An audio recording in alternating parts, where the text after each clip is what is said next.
The Senate will come to order. Mr. Majority Leader. Thank you, Madam President. I move to call the Senate. Call of the Senate has been moved and properly sustained. Will the sergeants please close the doors, not allow any senators to leave, return those who are absent from the chambers, and Mr. Majors, would you please call the roll? It's not on the calendar now. Aguilar. Balmer. Balmer. Baumgartner. Brophy. Cadman. Cadman. Crowder. Grantham. Guzman. Harvey. Heath. Herpin. Hill.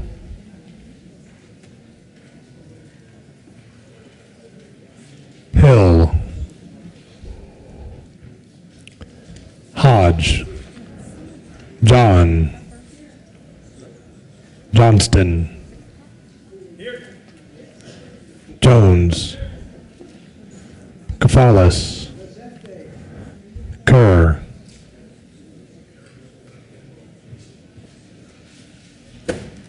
Kerr. King. Lambert. Lundberg. Marble. Newell. Nicholson. Renfro. Rivera. Roberts. Mike?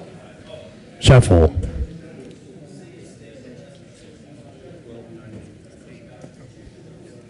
Shuffle. Schwartz. Stedman. Talktrop. Todd. Huleberry. Zenzinger.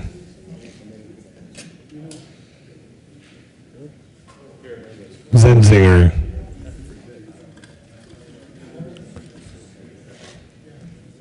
Cadman. Hill.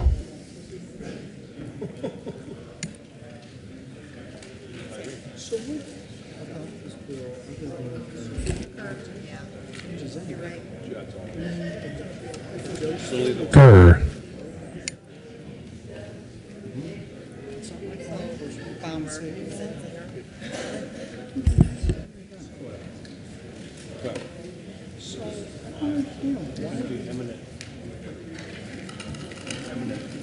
But you still have a judge looking at it, or a doctor, right?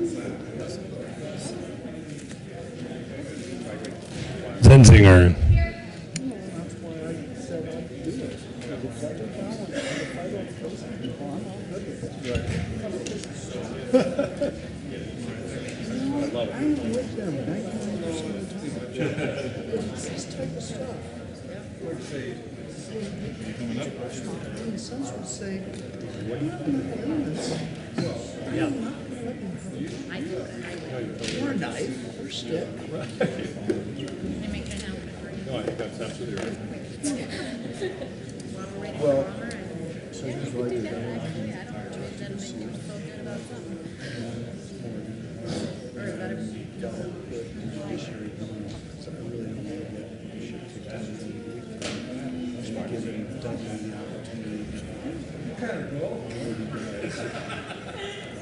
Okay. We wait. He's on the way.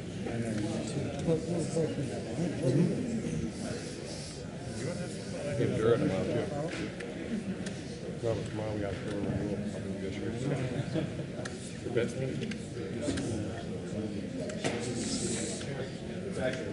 I don't think it's 6 hours. On the tips. No. So that's 2 hours. I'll try to do the other thing. Yeah. She's gonna. Yeah.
Mr. Majority Leader. Thank you, Madam President. I move the call be erased.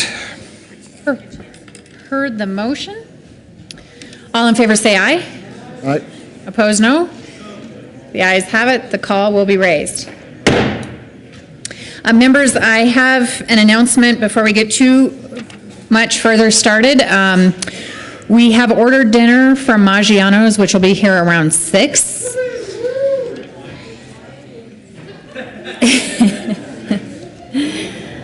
Gluten-free?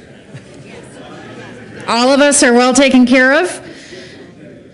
Committee reports. April 29, 2014, Committee on Local Government. After consideration on the merits, the committee recommends the following. Senate Bill 199 be amended as follows, and as so amended before the committee of the whole, favorable recommendation, and with the recommendation that it be placed on the consent calendar. April 29, 2014, Committee on Finance. After consideration on the merits, the committee recommends the following. House Bill 1279 be referred favorably to the Committee on Appropriations. April 29, 2014, Committee on Finance. After consideration of the merits, committee recommends the following. House Bill 1349 be referred to committee of the whole with favorable recommendation. April 29, 2014, Committee on Finance. After consideration of the merits, committee recommends the following. House Bill 1348 be referred to committee of the whole with favorable recommendation, with the recommendation to be placed on the consent calendar. April 29, 2014, Committee on Transportation. After consideration of the merits, committee recommends the following. House Bill 1352 be amended as follows, not so amended before the Committee on Appropriations with favorable recommendation. April 29, 2014, Committee on Transportation. After consideration of the merits, committee recommends the following. House Bill 1066 be amended as follows, not so amended be referred to the Committee on Appropriations with favorable recommendation. April 29, 2014, Committee on Transportation. After consideration of the merits, committee recommends the following. House Bill 1334 be referred to committee of the whole with favorable recommendation, with the recommendation to be placed on the consent calendar. April 29, 2014, Committee on Transportation. After consideration of the merits, committee recommends the following.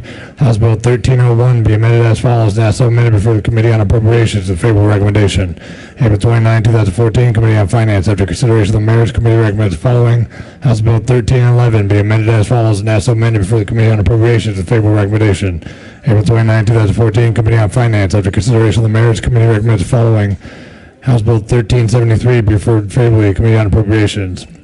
April 29, 2014, Committee on Finance. After consideration of the merits, committee recommends the following. House Bill 1371 be referred to committee of the whole with favorable recommendation.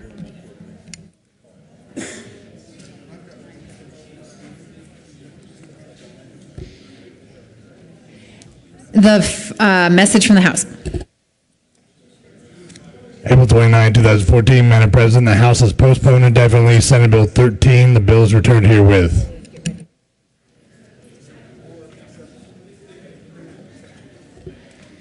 The following change in bill sponsorship will occur. Senator King will be added as joint prime sponsor with Senator Johnston and Representatives Kraft, Tharp, and Gardner on House Bill 1386. Okay. Please add Senator Balmer to the roll. President. Introduction of resolutions.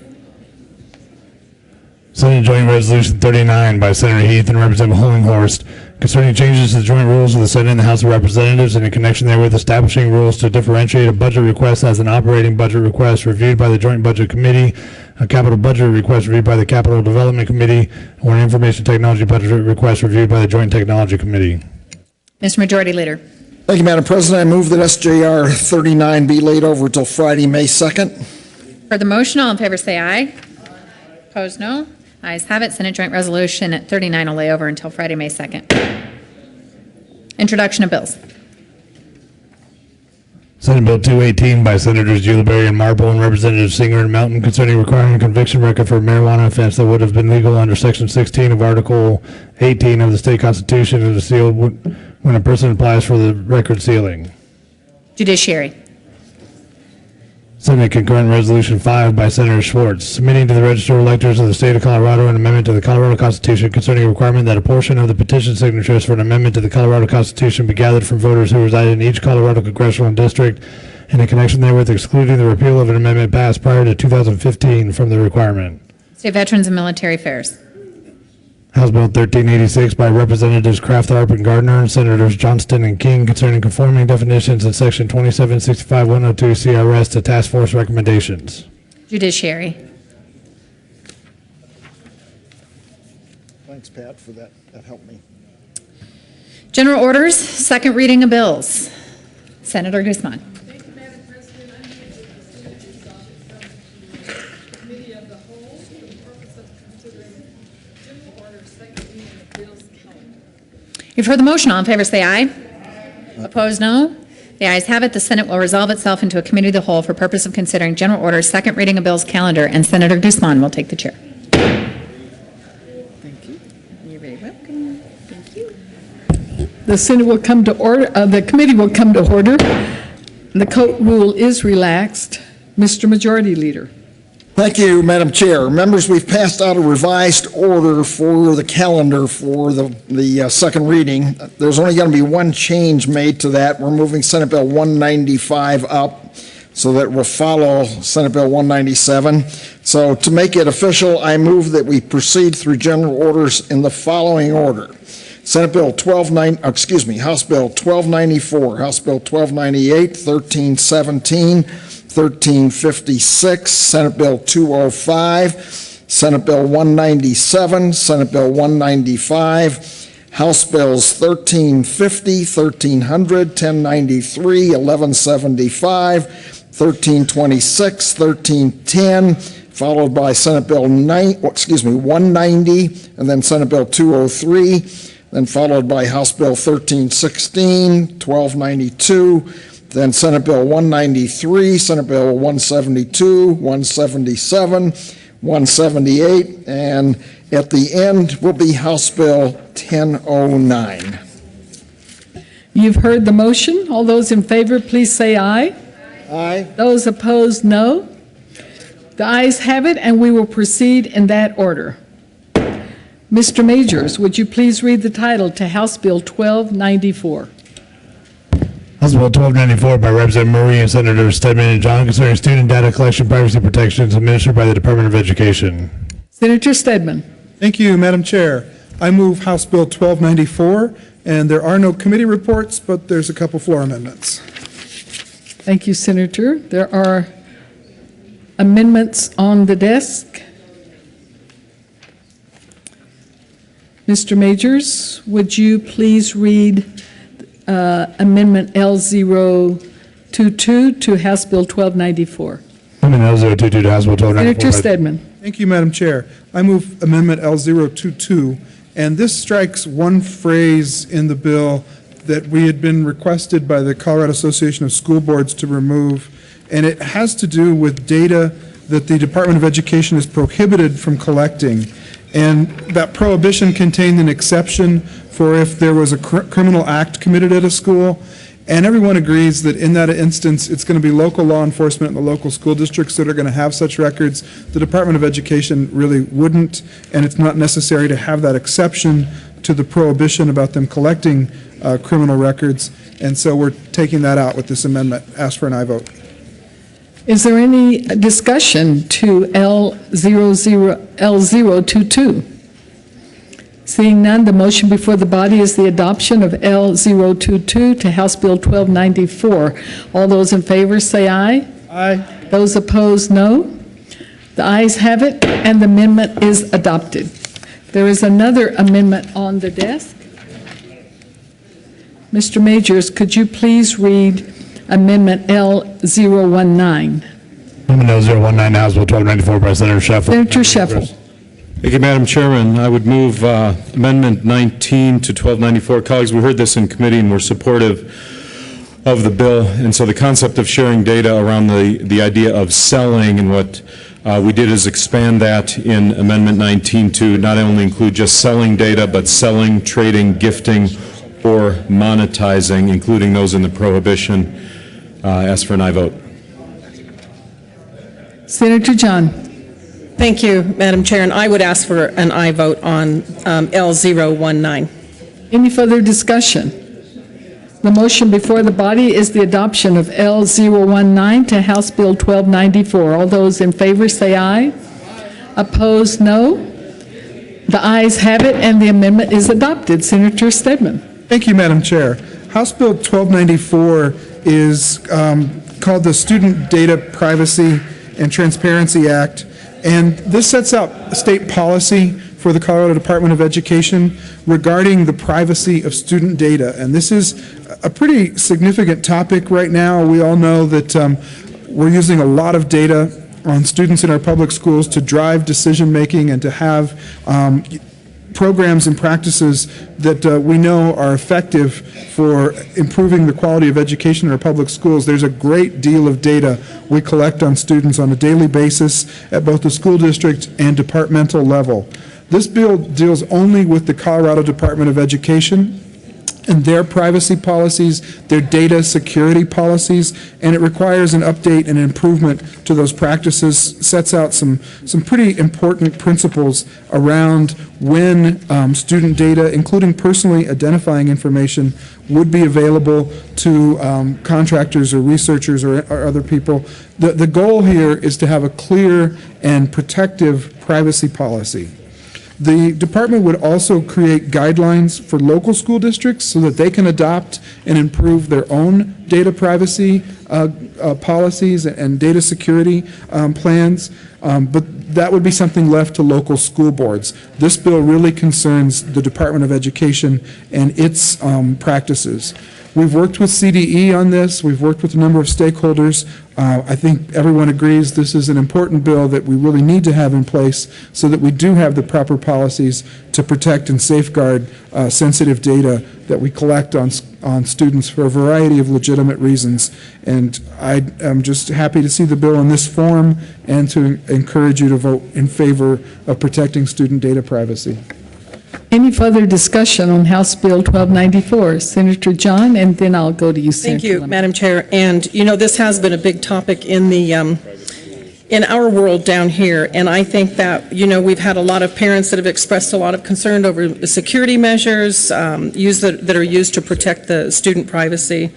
We believe that it is imperative that Colorado takes action to ensure that student data is secure and that family privacy is protected. So that is what we're working on in this bill. This has been a long time coming through the process, working with everyone, and some feel it goes too far, some feel that it doesn't go far enough, but I think it's a really great start in the right direction. So with that, I ask for an aye vote on House Bill 1294. Senator Lundberg. Okay. Is there any further discussion? Seeing none, the motion before the body is the adoption of House Bill 1294. All those in favor say aye. Aye. Those opposed, no. The ayes have it, and the bill is adopted. Mr. Majors, would you please read the title to House Bill 1298? House Bill 1298 by Representatives Hamner and Bugner, Senators Kerr and Stedman, concerning the financing of public schools and in connection therewith making and reducing appropriations. Senator Stedman. Thank you, Madam Chair. I move House Bill 1298, and I move the reports of the Committees on Education and Appropriations. To the Education Committee report. Want to do that one? Do you have a copy? I can't find mine. It's buried in here. Here it is.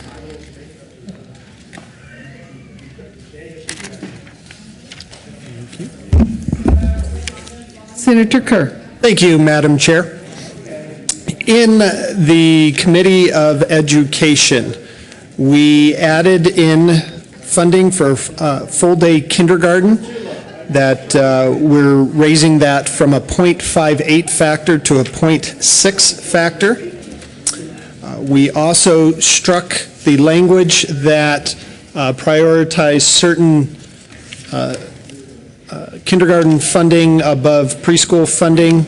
Was an amendment that the House had put in. We struck that language. You have the amendment that will adjust that. Yes, that's this.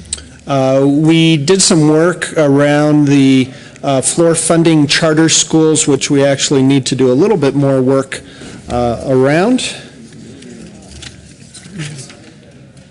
And we also added in a section on the Teacher of the Year Fund and putting some, for the first time, actually putting some money into the fund so that we can pay for the Teacher of the Year award. And with that, we ask for an aye vote on the Education Committee report. Thank you. Is there any discussion on the Education Committee report? Seeing none, the motion before the body is the adoption of the Education Committee report. All those in favor say aye. Aye. Those opposed, no. The ayes have it, and the committee report for Education Committee report is adopted. To the Appropriations Committee report. Senator Stedman, I'm sorry. Thank you, Madam Chair. The appropriation report makes adjustments to the appropriation clauses, and it also removed from the bill the language that had been amended in the House, which provided for a sweep at the end of fiscal year 14-15 of 75% of any excess revenues that might exist at that point in time to the State Education Fund. And this is something we've been doing for the past couple of years, but it's a practice I think we need to stop. It may have made sense at a time when the economy was in recession and we were making cuts to the public school budget. Those sweeps did set aside money in the education fund and prioritize and earmark those dollars for public schools. But now that the economy is growing, I think the policy of the sweep has outlived its usefulness. And in fact, what it is doing, it is complicating our budgeting practices because it's taking what would be general fund dollars and converting those into one-time dollars in the education fund. And we've had quite a debate this year about how to spend the balance of monies in the state education fund, most of which are primarily one-time revenues, non-recurring, due to these kinds of sweeps. The reason I think this is not only, complicating the process, but actually not the correct policy now that we're in a growing economy, is that we are impairing the ability of the state's general fund to continue to maintain its commitment to total program funding for school finance. We're not allowing the general fund to be increased and to build up, and instead it's forcing us into a situation where we're relying on increases to school funding to be supported by one-time dollars in the state education fund. I think that's a practice we should stop, and that the Appropriations Committee report removes that provision from the bill. There's a couple other appropriation issues that were also included in the report, but that's the gist of the Appropriations Committee report. I'd ask for an aye vote. Thank you, Senator Stedman. Are there any concerns or any discussion on the Appropriations Committee report? Seeing none, the motion before the body is the adoption of the Appropriations Committee report. All those in favor say aye. Aye. Those opposed, no. The ayes have it, and the Appropriations Committee report is adopted. There is an amendment on the desk. Mr. Majors, would you please read L035? Amendment L035 to House Bill 1298. Senator Stedman. Thank you, Madam Chair. I move Amendment L035. And colleagues, this is something Senator Kerr referenced a moment ago in his comments. In the Education Committee, we added an amendment to the bill that guaranteed that charter schools would be funded at least the minimum floor funding level of all other schools and districts. And in the appropriations report, we actually made some adjustments to that because the drafting office said they didn't think they had it quite done right. And since then, the drafter has come back to me and said that in long consultation with folks at the school finance unit at the Department of Education, they have perfected, we hope, the way to correctly ensure that no charter school, whether it's an institute charter school or a charter school of a district, would be funded below the minimum floor funding level. And so this is a replacement to the language in the committee reports that's tried to address this issue. We're trying to make sure that's what we're doing. The policy objective has been clear in two different committees, and now with this floor amendment, I think it just took 3 times to get it right and to have this drafted in a way to ensure that we are funding the charter schools at least the minimum level of funding. This is primarily an issue in school districts that are also funded at the floor minimum level, but there are some institute schools that are also impacted by this. I think the least we can do is guarantee everybody equal footing when it comes to being funded at the minimum level under our school finance formulas. That's the intent of the amendment, and I'd ask for an aye vote. Is there any discussion on Amendment L035? Seeing none, the motion before the body is the adoption of L035 to House Bill 1298. All those in favor say aye. Those opposed, no. The ayes have it, and the amendment is adopted. There's another amendment on the desk. Mr. Majors, would you please read Amendment L033? Amendment L033 to House Bill 1298 by Senator Zenzinger. Amendment reading first by Senator page 9. Zenzinger. Thank you, Madam Chair. This amendment basically adds to it a report that would be generated in order for the early childhood, early care, and education programs, including those run by school districts. Coming up here this summer, we're going to be implementing a new rating system called the Quality Rating and Improvement System. And through various discussions that we've had during the session on a variety of bills, it's made it pretty clear that there is a lack of communication between the two agencies. And so this simply says is that moving forward, as we're implementing this new system, that we're going to report back and talk a little bit about what it is that we're doing, lessons learned. We're going to convene a group, an advisory group that would then look at these kinds of issues, and I encourage and I vote. Senator Zenzinger, would you please move your amendment? I would love to. I move L033. Thank you, Senator. Is there any discussion on L033? Seeing none, the motion before the body is the adoption of L033 to House Bill 1298. All those in favor say aye. Aye. Those opposed, no.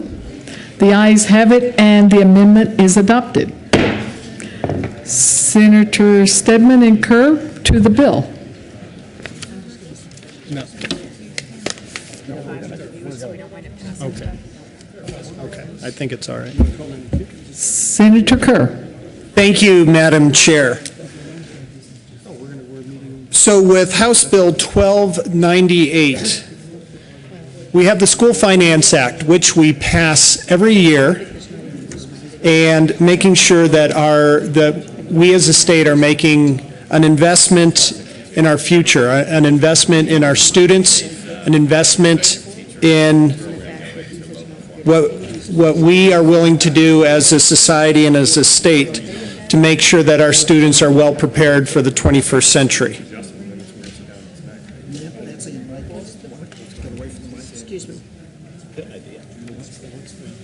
I want to step through a couple of the things that this year's School Finance Act does. First of all, we're making an over $17 million investment in early childhood education, funding an additional 5,000 early childhood seats for next year to be used for half-day or full-day preschool or full-day kindergarten. The House had put a priority on the full-day kindergarten seats, which we did remove in the Education Committee. Additionally, we're putting over a $30 million investment into English language learner instruction. One of our legislative audits asked us to identify what are the areas where our bucks get the biggest bang in our K-12 system. ELL funding was identified as one of those places, probably the place, where each one of our dollars goes to that makes the biggest difference to an at-risk population that absolutely needs the support. Additionally, we've heard how rural schools are struggling with budgets, are struggling with cuts, are struggling with the negative factor. And with the support that many of our rural districts and schools receive from the BOCES, we're putting in another $2 million recurring dollars to assist our BOCES so that they can assist our rural school districts in meeting our education priorities.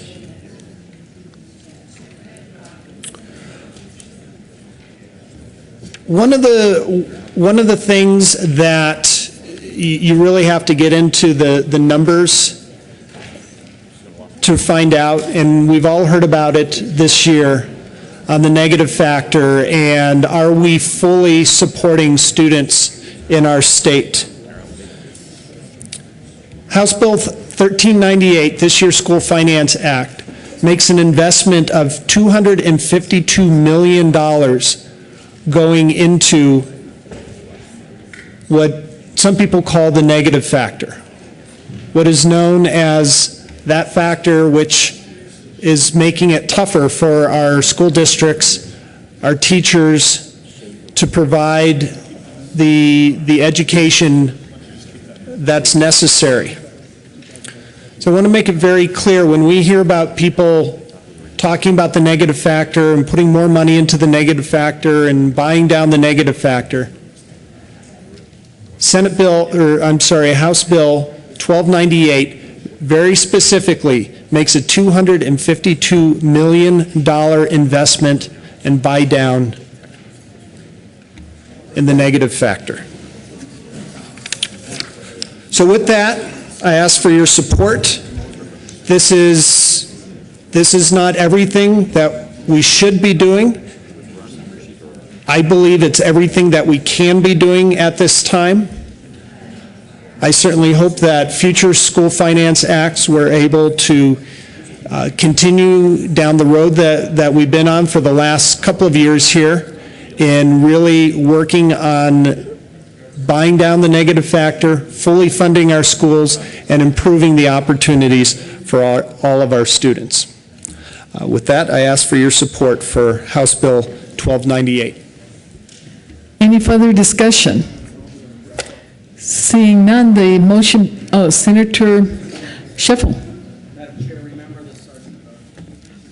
The Sergeant at Arms, yes. Well, while we have some time here, we want to remind everybody about the coat rule. You can remove your coat, except the sergeant there in the back. He needs to struggle a little bit more, I believe. And to also let everyone know that dinner is ready and being served at your leisure, so just go to the back and serve yourself. There is an amendment on the desk. Is this yours? Go ahead. That's not mine. Oh, then Senator Sheffel, then are you next to speak? No, but he's in the way. Yeah, go ahead. All right. There is an amendment on the desk.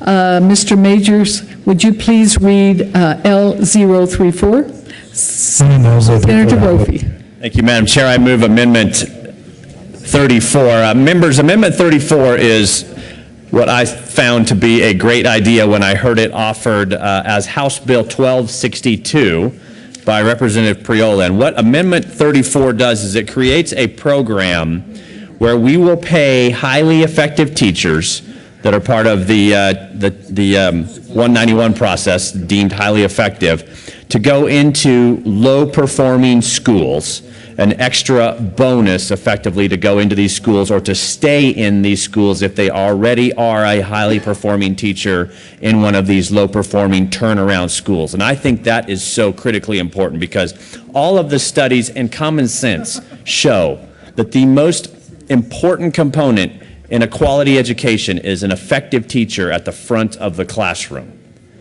And we have this problem where the great schools tend to attract the great teachers and success builds upon success. And the kids that are stuck in the turnaround schools are left behind. And so it falls upon us to try to weight this in a way that helps, to try to attract highly effective teachers to low-performing and turnaround schools, and that's exactly what Amendment 34 does. So if you want to pay teachers, highly effective teachers, to go to the turnaround schools, then join me and vote for Amendment 34. I ask for an aye vote on Amendment 34. Senator Stedman. Thank you, Madam Chair. And colleagues, I'll ask for a no vote on Amendment 34. Not because I don't think Senator Brophy might be onto something, but one, this is a fairly lengthy 7-page amendment I just was handed a few minutes ago, and I turned immediately to the back of it when I saw what it was about to see if it included appropriation clauses, and it does, and it appropriates another $4 million out of the state education fund, and that's my primary reason for urging a no vote right now. we're in a situation where I think we have been, pretty aggressive in trying to improve the adequacy of funding for public schools. We've been pretty aggressive in another bill that we'll be hearing in just a moment in terms of buying down the negative factor. At some point, we're going to have to stop and realize that we're setting ourselves up for an unsustainable level of funding, particularly given the one-time sweeps that have taken effect and have artificially inflated the balance in the ed fund. We're spending that down, and those dollars aren't necessarily recurring. The other reason I'll just offer to you for why, even though this sounds like it may be a good idea, this may not be the right moment for it, is we are doing something similar to this with regard to nationally board certified teachers. There is an incentive program to get those teachers to go into these turnaround schools, and there is a higher stipend that those teachers are provided. We're doing that specifically because Senator Brophy's right, and what he's trying to accomplish with his amendment is right, is that we need incentives to put our best and most qualified, most effective teachers in the places where they are most needed, because that distribution doesn't actually always happen that way naturally on its own. And so the stipend program we have with the nationally board certified teachers does direct incentives to get those teachers to teach in those difficult, challenging environments where a quality teacher can really make a big difference. And so I, applaud the sentiment behind it, and I wished we could afford it. Fortunately, we have something similar that's already happening, and so I'll respectfully ask for a no vote. Further discussion on the amendment? Seeing none, the motion before the body is the adoption of L34 to House Bill 1298. All those in favor say aye. Those opposed, no.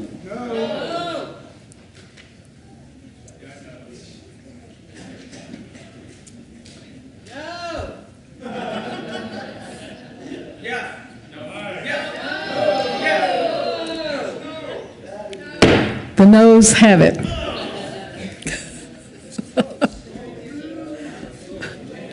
Raleigh. Are there more amendments?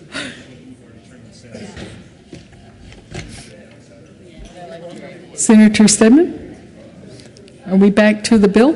Thank you, Madam Chair. If we're through with floor amendments, I would like to make a few other comments about the bill, because this is our annual School Finance Act. It's one of the bills we must pass each year, actually, because of Amendment 23. We are required to make adjustments to the per-pupil funding base per the terms of our state constitution, and this bill accomplishes that.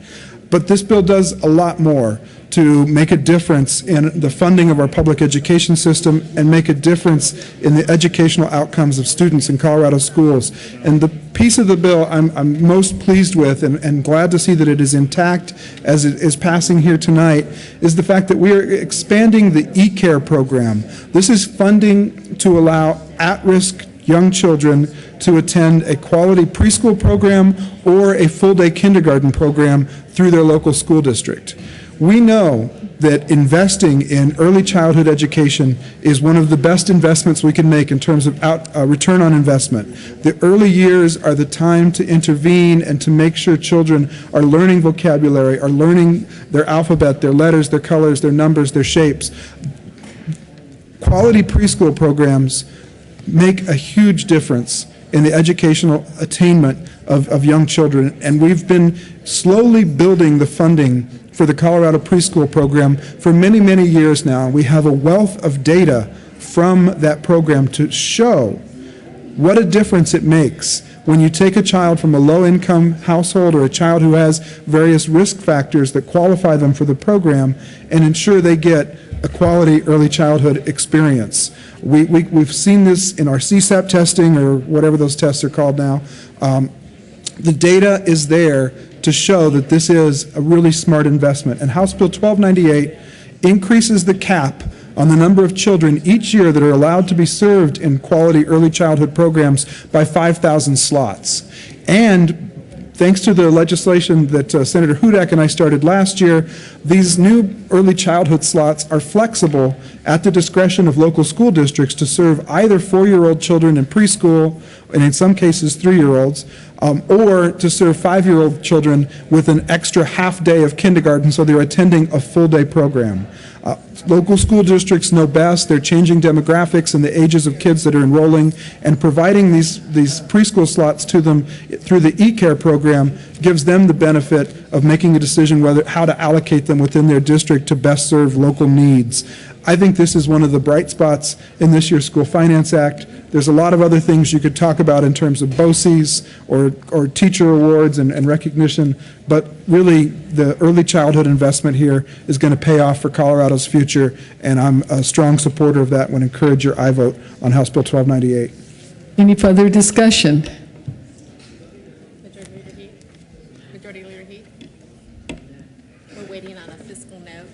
There's been a request. You want to Lay it over. Majority Leader Heath. Bills.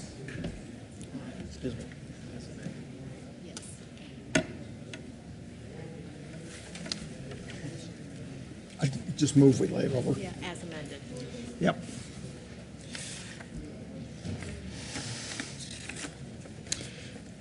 Majority Leader Heath. Thank you, Madam Chair. I move we lay over House Bill 1298 as amended to follow House Bill 1356. The motion is to place House Bill 1298 after or following House Bill 1356.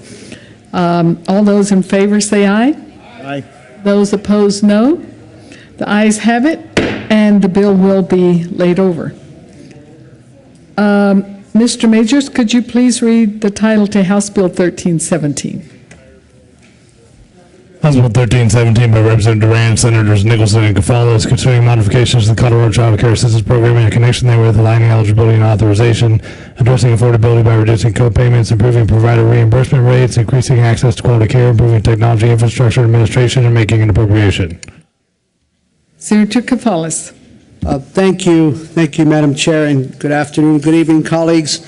We move House Bill 1317 and the Health and Human Services Committee report, as well as the, I believe we have an Appropriations Committee report also. Senator Gonzalez, I do not have an Appropriations Committee report listed for you. Thank you, Madam Chair, all the better. So I would like to explain the Health and Human Through Services. the Health and Human Services Committee report. Thank you for bearing with me.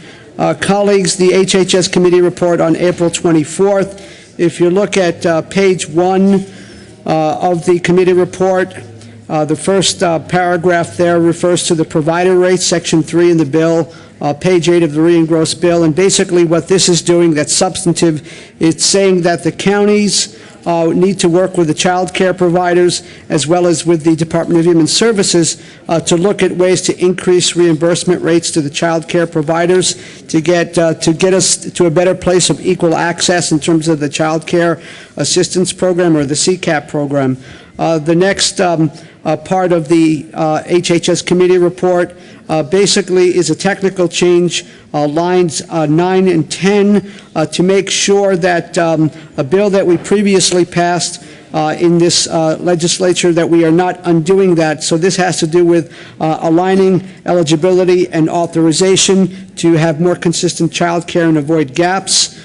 Still on page 1 of the committee report, we are looking at this basically from lines 12 to 19 on page 1, and then going to page 2 to lines 27 of the HHS committee report. We are basically, this has to do with the co-payment structure, and it's incentivizing quality. Moving along, we are on page 2, lines 29 through 40. This, once again, is aligning the authorization. When someone is determined eligible for the CCAP program, this is aligning it with authorizing that child care so that if work schedules change or things like that, there's not a gap in the care for the child. Page 3 of the HHS committee report basically gives more flexibilities to the counties regarding income verification. The bill basically says that 30-day pay stubs would be 1 month of pay stubs is sufficient, but this clarifies that on a case-by-case basis, counties could require up to 12 months of income verification. Lines 11 through 27 on page 3 of the HHS committee report has to do with allowing for a tiered reimbursement structure for absences and holidays, again, trying to incentivize quality. And that, Madam Chair and colleagues, that is the HHS committee report. Thank you, Senator Kafalis. Is there any discussion on the committee report? Seeing none, the motion before the body is the adoption of the Health and Human Services Committee report. All those in favor say aye. Aye. All those opposed, no. The ayes have it, and the committee report is adopted. To the bill. Oh, there is an amendment on the desk. Mr. Majors, could you please read Amendment L026? Amendment L026, House Bill 1317 by Senator Kafalis, amend the re-engrossed bill, page 5, after line 20. Senator Kafalis. Thank you, Madam Chair. You are most kind. I move Amendment L026. Please proceed. Yes, and the first part of the amendment in the re-engrossed bill, page 5, which has to do with definitions. It inserts the statutory definition of an early childhood council, and then the second part of L026 amends the HHS committee report, and it's mostly technical changes, language. It's changing the word request to require. It's adding the word also after may, and also changing request to require in another part of the HHS committee report. I respectfully ask for a yes vote on L026. Is there any discussion on L026? Seeing none, the motion before the body is the adoption of Amendment L026 to House Bill 1317. All those in favor say aye. Aye. Those opposed, no. The ayes have it, and the amendment is adopted. To the bill. Senator Nicholson. Thank you, Madam Chair. The purpose of House Bill 1317 is to increase the quality of child care. It is also to increase the affordability of child care for families with limited incomes. A third purpose is to increase access to high-quality child care. Currently, there are 5,700 licensed child care providers in Colorado, yet only 1,700 accept children who are funded through the CCAP program.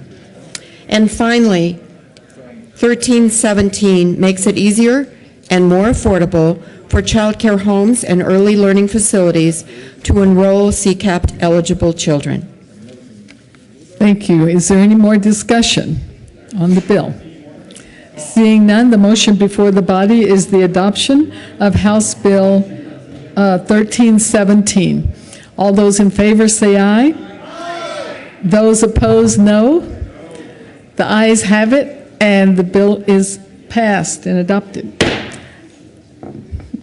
Mr. Majors, would you please read House Bill 1356? House Bill 1356 by Representative Fluid and Senator Jones concerning an increase of the Colorado Oil and Gas Commission's penalty authority in connection therewith making an appropriation. Senator Jones. Thank you, Madam Chair. I move House Bill 1356.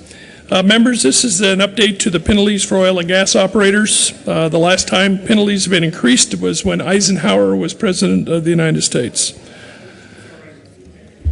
It's set up to provide an effective deterrent to hold out of compliance operators sufficiently accountable. It does four things. It increases the fine amount from $1,000 to up to $15,000. It ensures that when a fine or a problem is discovered, there are bookends created from when it was discovered to when they're starting to mitigate as far as the fine length. It has license implications if you have gross negligence, the worst case of situations. And finally, it increases transparency and reporting requirements so people know what's going on with the fining. This bill is a result of many discussions and negotiation sessions and has the support of the Department of Natural Resources, members of industry, environmental groups, who all believe this is an appropriate way to update the penalty structure. I hope you also agree and vote yes. Thank you, Senator. Is there any discussion on House Bill 1356? Seeing none, the motion before the body is the adoption of House Bill 1356. All those in favor say aye. Aye. Those opposed, no. The ayes have it, and the bill is passed. Mr. Majority Leader? Thank you, Madam Chair. The fiscal note is still not ready for House Bill 1298, so I'm going to move that we lay over House Bill 1298 to follow Senate Bill 195. The motion is to lay over or to move House Bill 1298 to the place following Senate Bill 195. Is that correct? All right. All those in favor say aye. Aye. Those opposed, no. The motion passes, and we will do that. So, Mr. Majors, could you please read the title to Senate Bill 205? Senate Bill 205 by Senator Newell and Representative Young concerning the Talent Pipeline Working Group with the State Workforce Development Council and the Department of Labor and Employment. Senator Newell. Thank you, Madam Chair. I move Senate Bill 205. Thank you, Senator. There is an amendment on the desk. Mr. Majors, could you please read the amendment L001? Amendment L001 to Senate Bill 205 by Senator Newell, amendment printed bill page 5, line 11. Senator Newell. Thank you, Madam Chair. I move Amendment 001, which just reassures that even though in the fiscal note it was a no increase, it had a questionable part that both Senator Renfro and I, or I'm sorry, the Senator from Weld County and I had a question about. And so with this amendment, it just says that there is, they are using existing data and they don't need to get the software licenses. Thank you. Is there any discussion to the amendment? Seeing none, the motion before the body is the adoption of L001 to Senate Bill 205. All those in favor say aye. Aye. Those opposed, no. The ayes have it, and the amendment is adopted. To the bill, Senator Newell. Thank you, Madam Chair.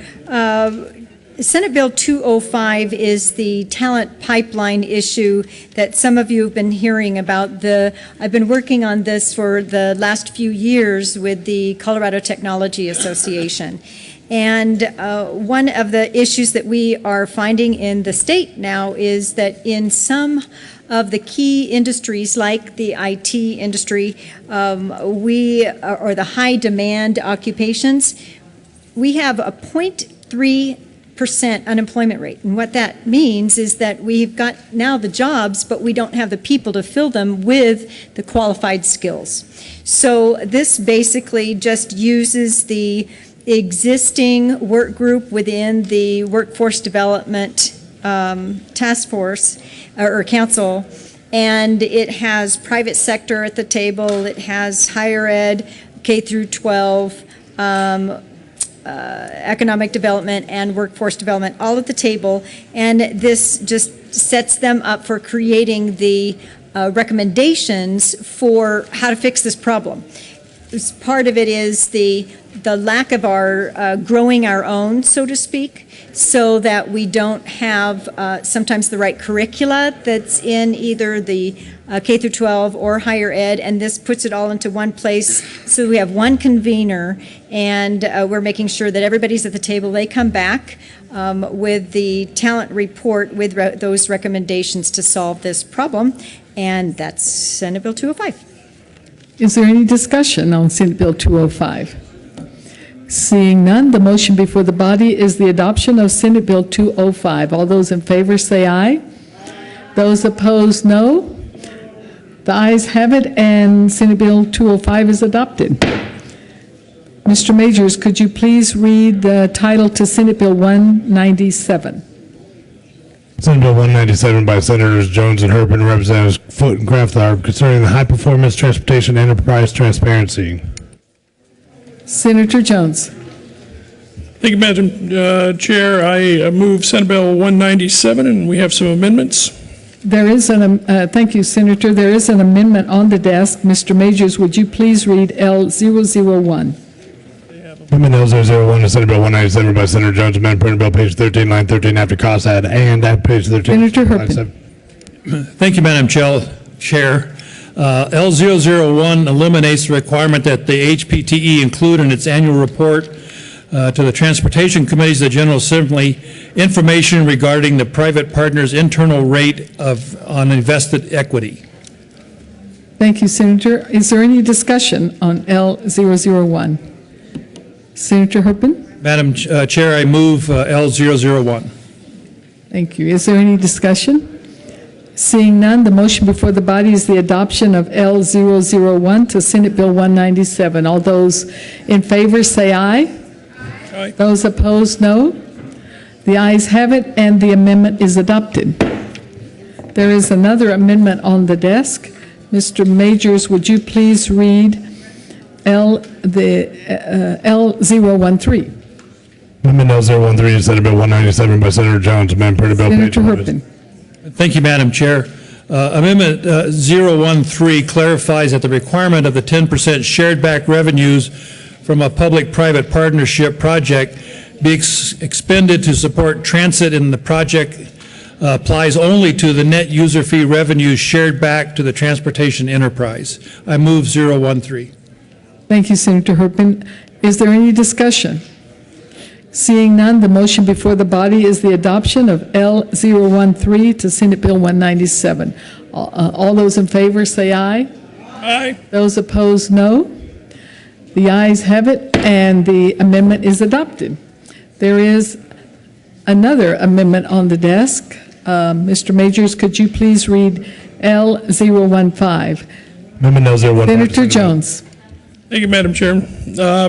I move L015. Members, to do these public-private partnership deals, it is, if you see the contract before it is signed and released, we're told that you cannot have anybody bid on these things. So what we did in lieu of that is say, okay, fine, but on the worst-case scenarios, we want you to come to the legislature and ask us for permission to do certain things. All of these amendments in this amendment modify the language in the bill to do that. The first one, lines 1 through 8, talks about how if you have to do a request, you have to do it early on in the process, before the request for proposal. Lines 9 through 11 have to do with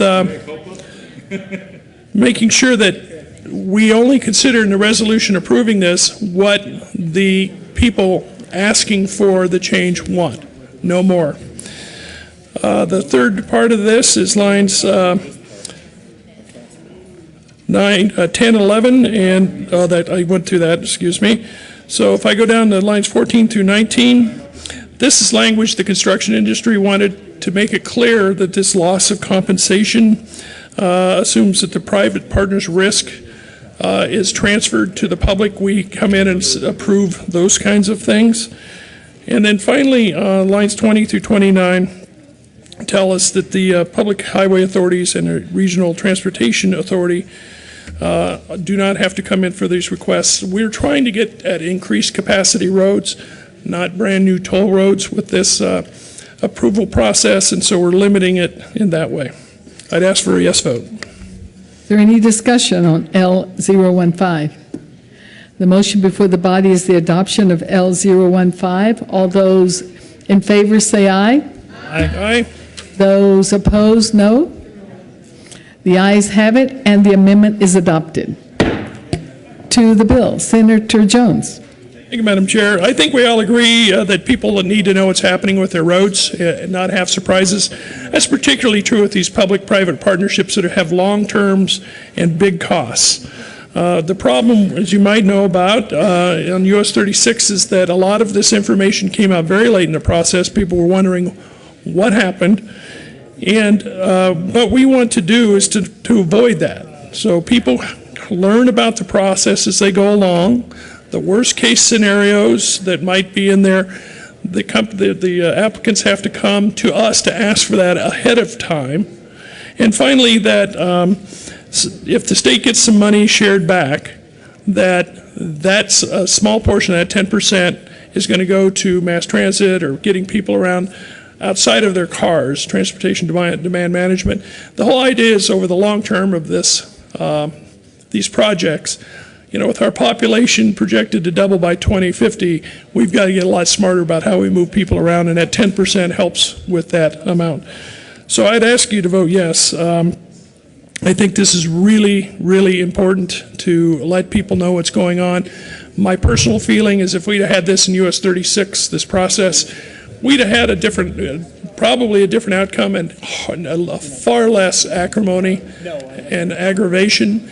That was very widespread. A lot of people like to say that it was just some people out there that like to complain, and certainly there were some of those folks there, but I got to tell you, town hall I went to were just these rank and file people that showed up and goes, what in the heck's going on to our highway for 50 years? So that's what this bill is to do. It's to help fix that so people know what's coming at them and have a voice in it, and legislators and local officials. Thank you, Senator Jones. Is there any discussion, any further discussion on Senate Bill 197? Senator Herpin. Thank you, Madam Chair. Public-private partnerships are a win-win for Colorado. It allows projects to get completed faster, sooner, but we have a responsibility to ensure that the public is well-informed, especially those municipalities and public that will be impacted by the project are kept in the loop. And also incumbent on us as legislators to make sure for long-term projects that are tying up a lot of time and money that we exercise our responsibility to ensure that projects are proper and fiduciarily responsible. So I would encourage a yes vote on this very important bill to help keep Colorado moving. Thank you. The motion before the body is the adoption of Senate Bill 197.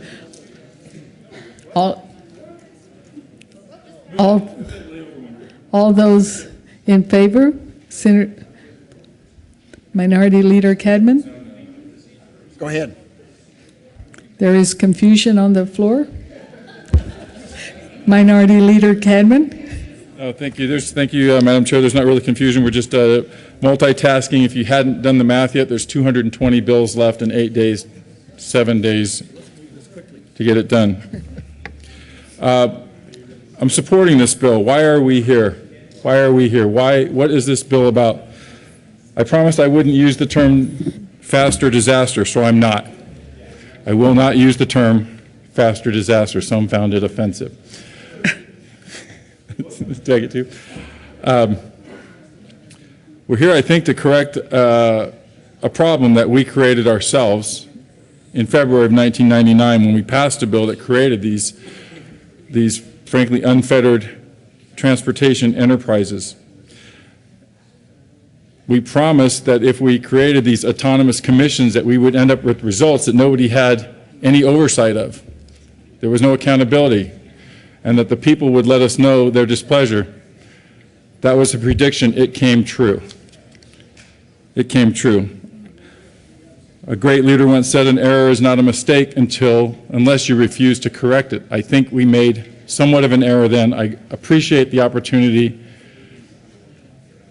at the chance to correct it and put some guide rails on the future project costs and parameters of these enterprise zones. We need transportation. We need roads.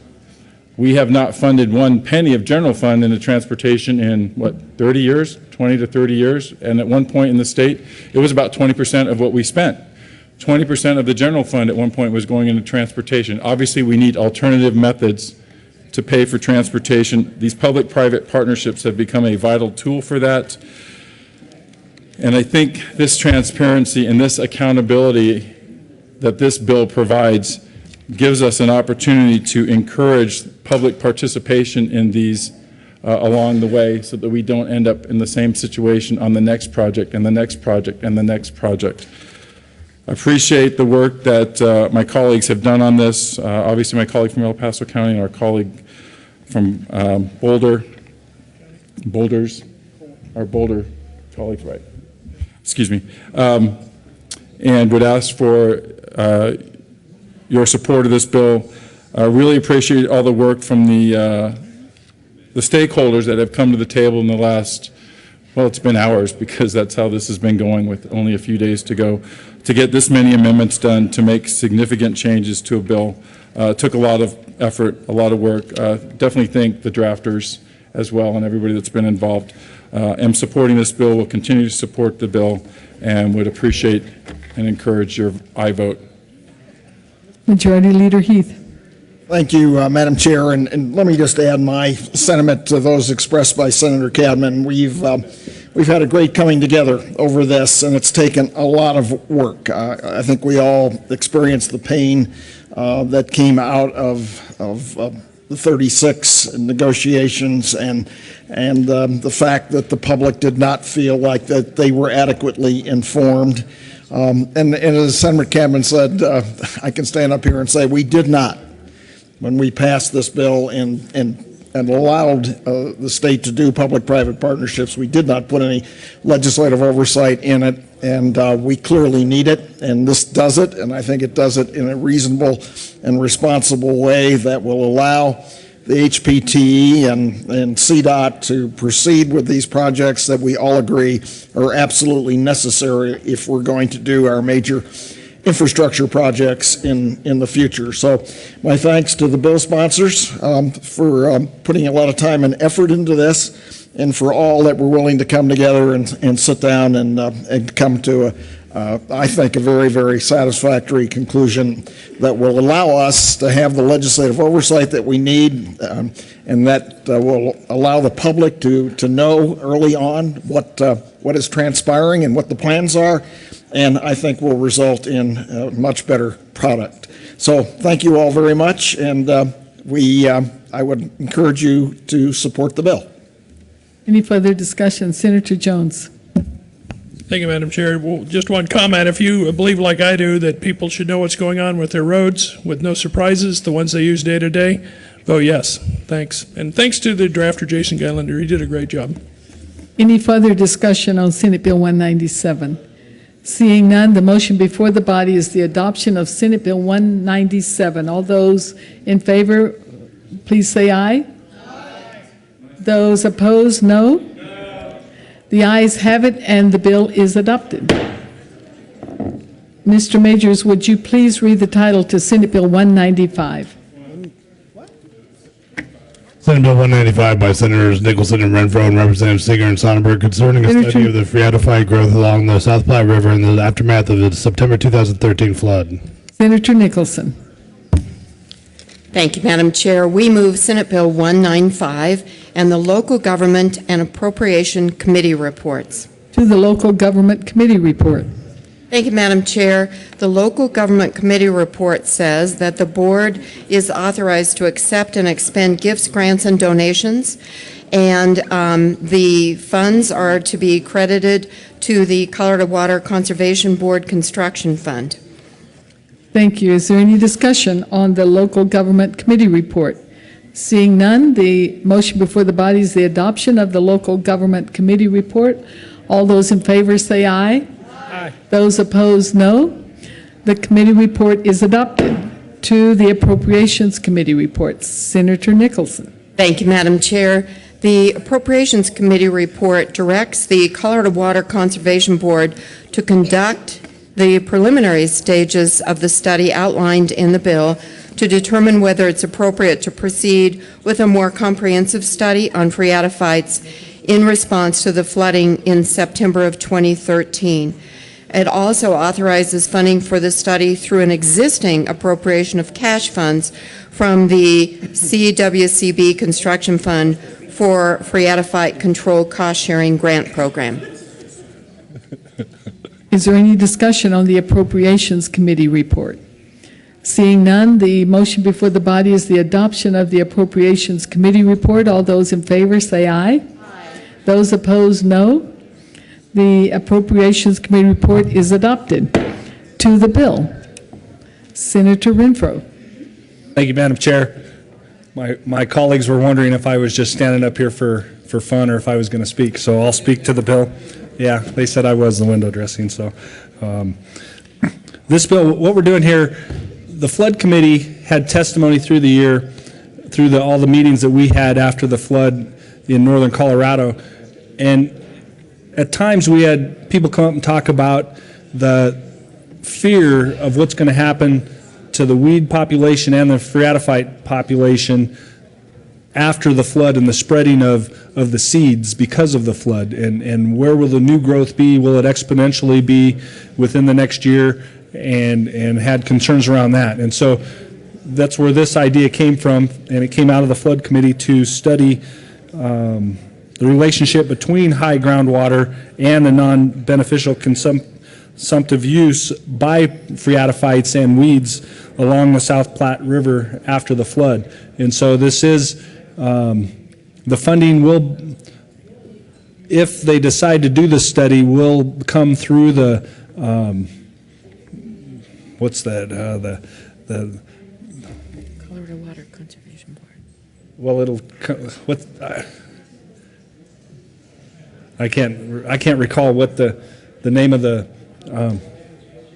well, the CWCB will be the board that will do this, but it's through they have funds that they haven't spent through the construction projects bill. And so, what's that?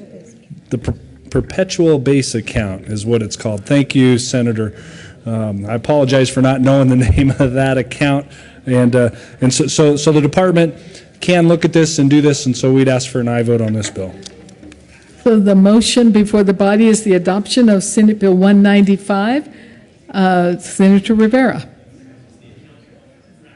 Thank you, Madam Chair. I just had a question for the bill sponsors over here. Why is there a cost associated with this bill if we're studying phreatophytes? Any further discussion? Senator Baumgardner? Thank you, Madam Chair. And I just had a question.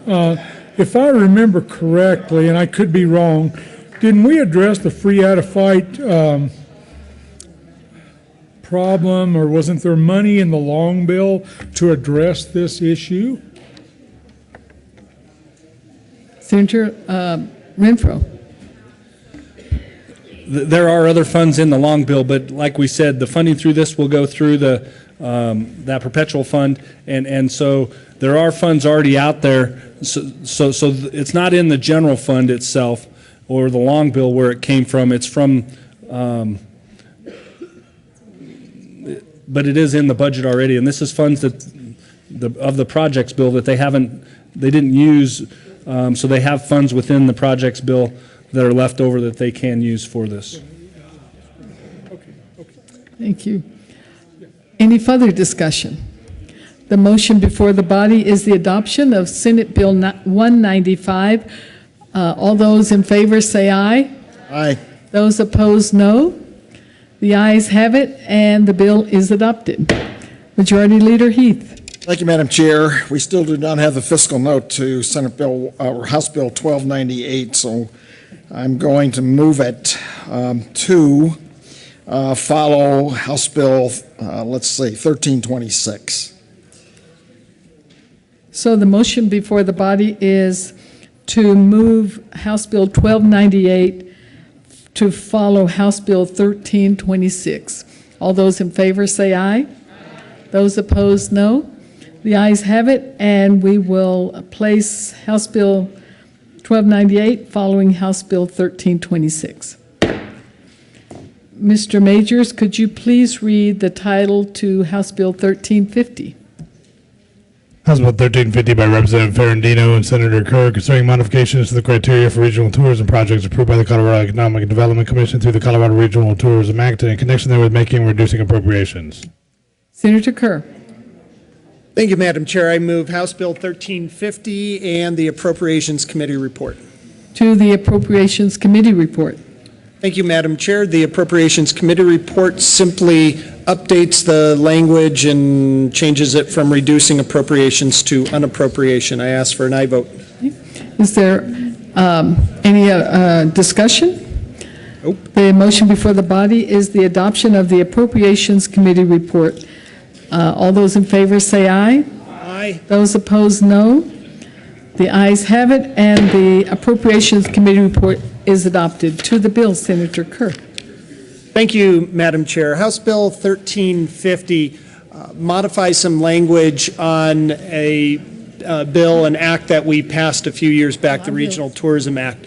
Over the years, there have been a few modifications or attempts at modifications, but basically the intent behind the RTA in the first place was to encourage more tourism, out-of-state tourism coming to Colorado, and help with our tourism industry.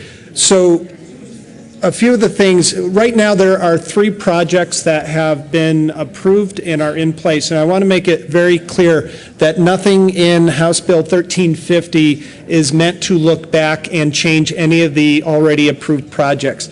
We have projects approved in Aurora, Colorado Springs, and Pueblo as well, and nothing in 1350 looks back at those. What 1350 does do is it modifies the baseline growth estimate. It makes sure that the baseline growth rates are used by the local government and third-party analysts in their assumptions. And also we are changing, actually updating some language. There's some language in the RTA right now that says that if tourists come from a different part of the state to this new regional tourism zone, that they count as an increase in revenue. We're clarifying language in here to make sure that what we mean is that we're looking for new tourists from out of state, not from a different part of the state. So those are some of the important parts. Also, we're reiterating that 2 new projects can be considered moving forward. And with that, I ask for your aye vote on House Bill 1350. Is there any discussion on House Bill 1350? Seeing none, the motion, I'm sorry, Senator Rivera.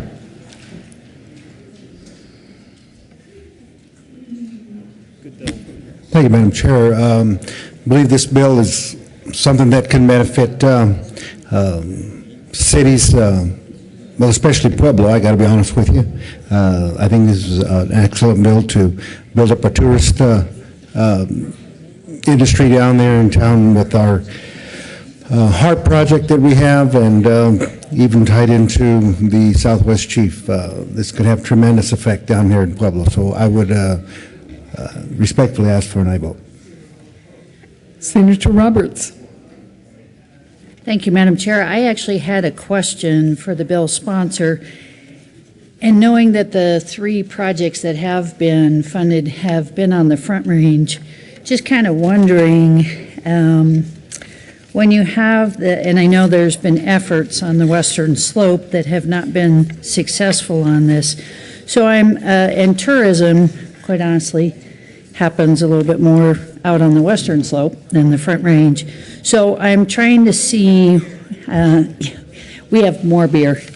I'm trying to see where there's sort of a statewide application to this. And I guess I also was wondering, the bit that talked about growth, how does that fit in?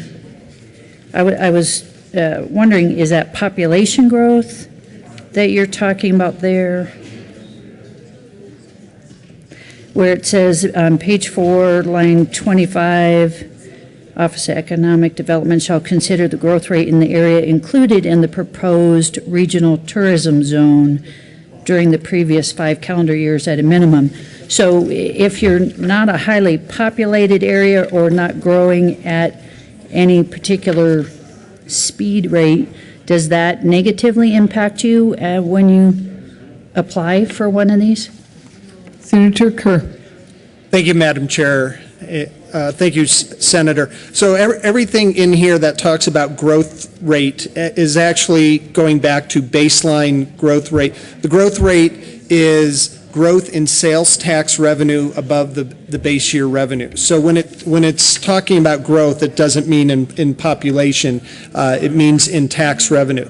So going back to the original language around the Regional Tourism Act is that, and you're right, the three projects that have been approved are in fairly populated areas. But the intent of the RTA originally was to encourage governments, local governments to get together, whether it's county and county or county and city, and in an area to actually come together and develop plans. So that's the idea behind it, that it's not just a single entity necessarily that is setting up this this regional tourism zone, this new tourism zone.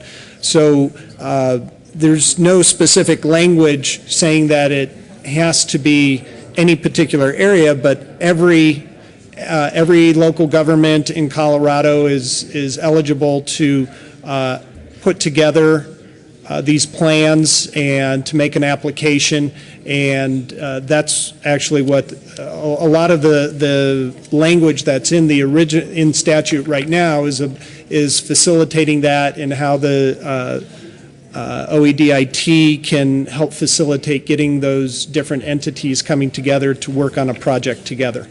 Senator Roberts. Thank you, Madam Chair. So is there anything that levels the playing field? You know, if what's considered here is the big cities and the economic return for them, you can't have the same economies of scale, but maybe one of these in a more rural area might be very appropriate. They just can't compete in the application process. So I apologize because I haven't examined every paragraph, but I wasn't seeing anything that would level the playing field there. Can you point to that? Senator Kerr. Thank you, Madam Chair. And there's nothing specifically in this bill meant to level the playing field. I just go back to the original language. That's what the original RTA was meant to do, was to facilitate smaller areas being able to team up together to turn in an application. As has happened is that the applications that have been approved are from more populated areas, but the original RTA is what's meant to encourage and facilitate the bundling together of ideas. So nothing in 1350, I guess, adds to that. Senator Roberts? That's too bad. Is there further discussion on House Bill 1350? Seeing none, the motion before the body is the adoption of House Bill 1350. All those for the bill, supportive of the bill, please say aye. Aye. Those opposed, no. The ayes have it, and the bill is adopted. Mr. Majors, would you please read the title to House Bill 1300? House Bill 1300 by Representatives Garcia and Duran, Senator Stedman, considering a 2014-15 state fiscal year general fund transfer to the Colorado State Fair Authority cash fund to support the state fairs programs with the state's 4-H clubs and the Colorado Association and the National Future Farmers of America organization, and connection therewith reducing an appropriation. Senator Stedman. Thank you, Madam Chair. I move House Bill 1300. There are no committee reports. The bill is a $300,000 transfer to the state fund for the purpose of supporting 4-H and Future Farmers of America programming at the state fair.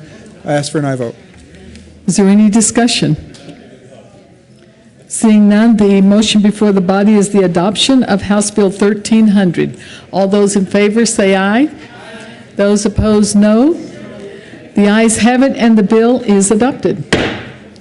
Mr. Majors, could you please read the title to House Bill 1093?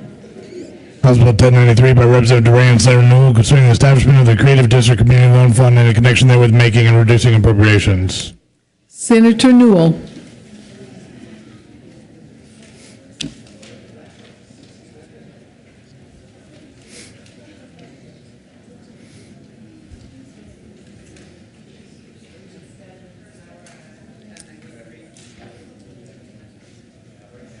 Senator Newell. Forgive me, Madam Chair, thank you. Yes, I move House Bill 1093, and yes.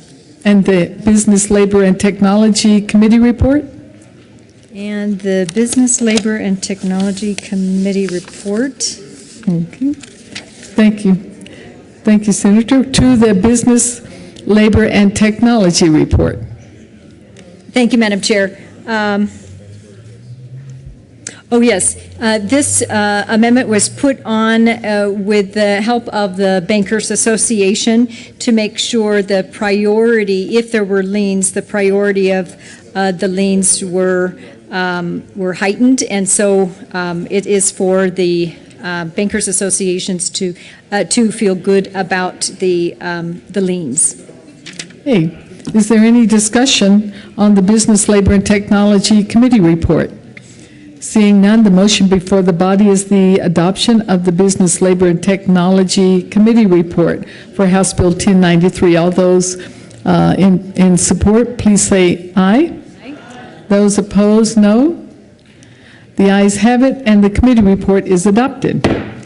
There is an amendment on the desk. Mr. Majors, could you please read L011? Amendment L011 to House Bill 1093 by Senator Cafalas. Senator Cafalas.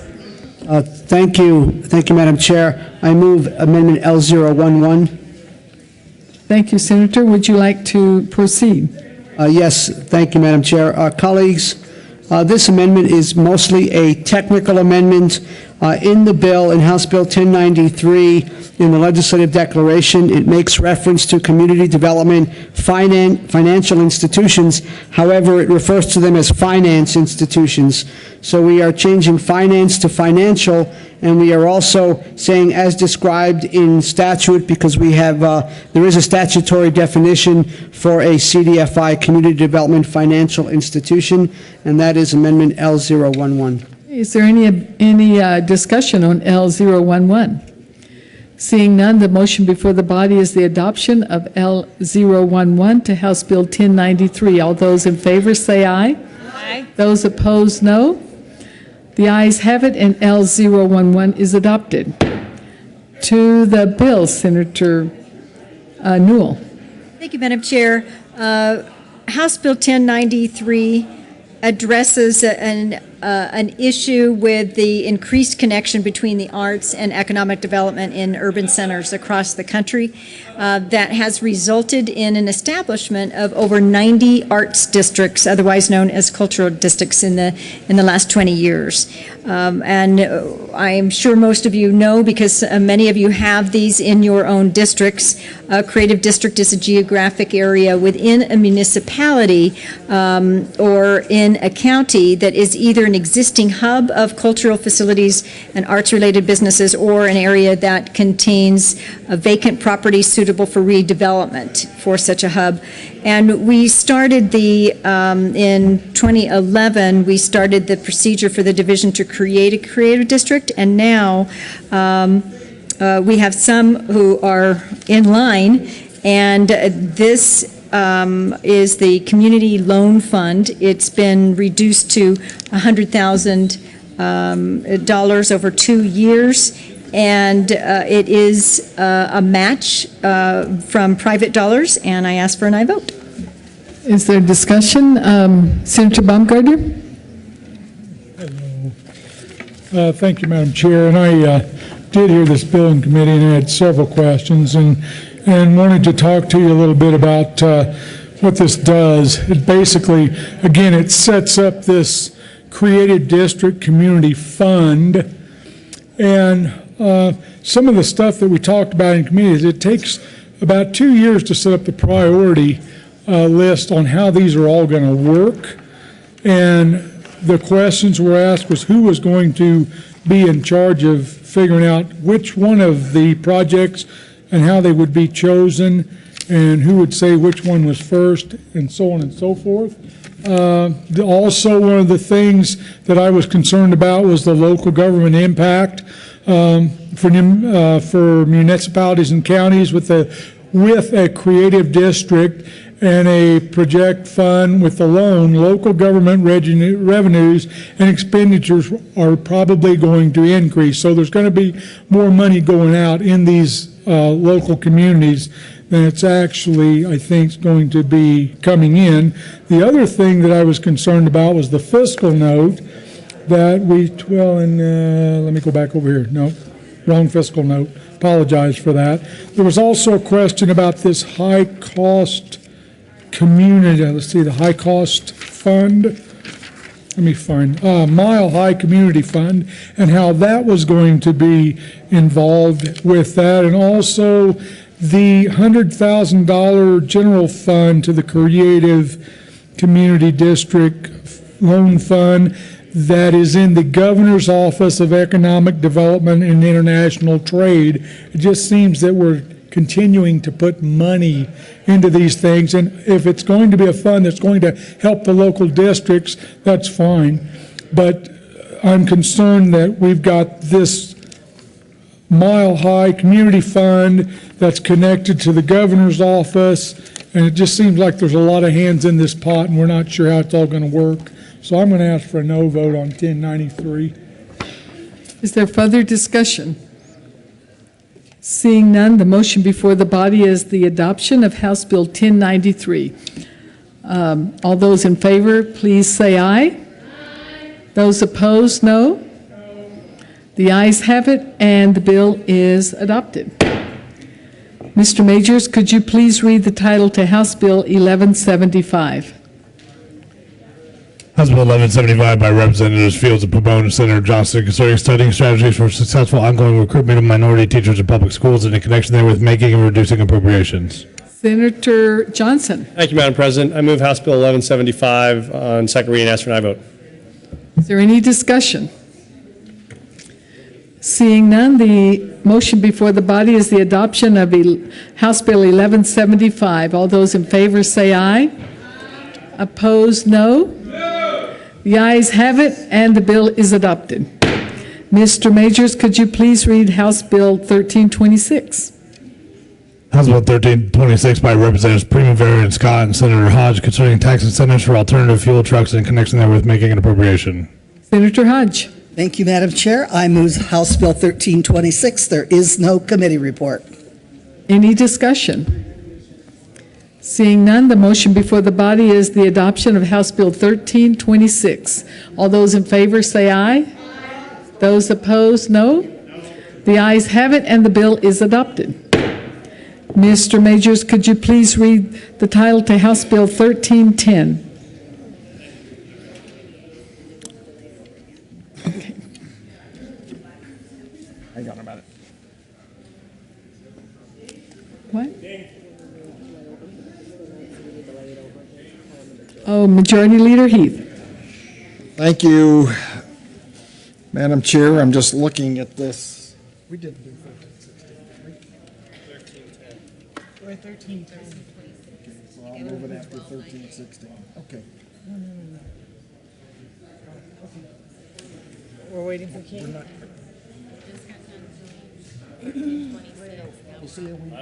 can do it without him. We'll do it without him. I can do it without King. Yeah, we're supposed to do it tonight. I can do 1510 without King. I understand. That's not what I'm asking.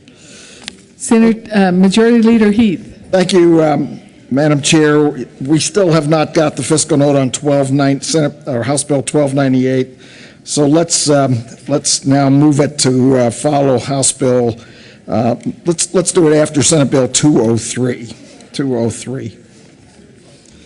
So the motion is to move House Bill 1298 to follow Senate Bill 203. Senator Newell. All those in favor say aye. Opposed, no. The ayes have it, and we will move House Bill 1298 to follow Senate Bill 203. So we are back to House Bill 1310. Senator Johnson and Senator King. The title? Mr. Majors, would you please read the title to House Bill 1310? House Bill 1310 by Representatives Janelle and Gardner, Senators King and Johnston, concerning the provision of breath testing devices to law enforcement agencies. Senator Johnson. Thank you, Madam President. I move House Bill 1310 on second reading and ask for an aye vote. Is there any discussion? Seeing none, the motion before the body is the adoption of House Bill 1310. All those in favor say aye. Those opposed, no. The ayes have it, and the bill is adopted. Mr. Majors, could you please read the title of Senate Bill 190? Senate Bill 190 by Senator Lambert and Representative Giroux, concerning criminal discovery and in connection therewith creating a statewide discovery sharing system, criminal discovery search warrants, civil immunity for district attorneys that make a good faith effort to redact information from discovered documents and making an appropriation. Senator Lambert. How many committee reports? Okay. Thank you, Madam Chair. I move Senate Bill 190 and the committee reports from Finance, Appropriations, and Judiciary. To the Judiciary Committee report. Thank you. We had some, well, in all the cases in Finance and Judiciary, there were some, well, first of all, the one in Finance was, I think it was Finance, is that the first one? Judiciary. Judiciary actually changed the implementation date of the bill at the request of Department of Judiciary, and that basically took away the fiscal note. Thank you. As I recall. Is there any other discussion on the Judiciary Committee report? Seeing none, the motion before the body is the adoption of the Judiciary Committee report. All those in favor say aye. Those opposed, no. The committee report is adopted. And now to the Finance Committee report. And got to find that one. Have that one?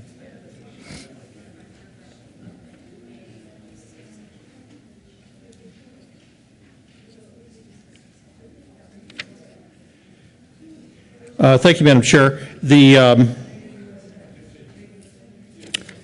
I'm sorry, on that, the Finance Committee report. The Finance Committee report just had some minor technical changes and a change in the date that was identified after the bill was drafted, so I'd ask for an aye vote. Okay, thank you, Senator. The motion before the body is the adoption of the Finance Committee report to Senate Bill 190. All those in favor say aye. Aye. Those opposed, no. The ayes have it, and the Finance Committee report is adopted. To the Appropriations Committee report. Okay, thank you, Madam Chair. And Appropriations Committee report, again, was a date change, and I believe this was motivated by an IT request. Thank you, Senator. But anyway, it was a technical change. Thank you, Senator Lambert. The motion before the body is the adoption of the Appropriations Committee report for Senate Bill 190. All those in favor say aye. Aye. All those opposed, no. The ayes have it, and the Appropriations Committee report is adopted. To the bill, Senator Lambert. Thank you, Madam Chair. Members, Senate Bill 190 has really passed out unanimously from every committee, but I want to take just a minute on the floor here to explain a little bit about what it does. It does have support. Well, this was a follow-on from a study that we did, an interim study last year that looked at judicial discovery, basically evidence and how evidence is handled. We formed a study committee because of the high cost of the public defender, which the state has to pay for the cost of copies of the evidence that's presented in trial. We basically adopted a model that's used in Weld County, where the costs are driven to almost zero because they've put everything, basically digitized it, and have electronic means of passing and communicating this discovery between different agencies.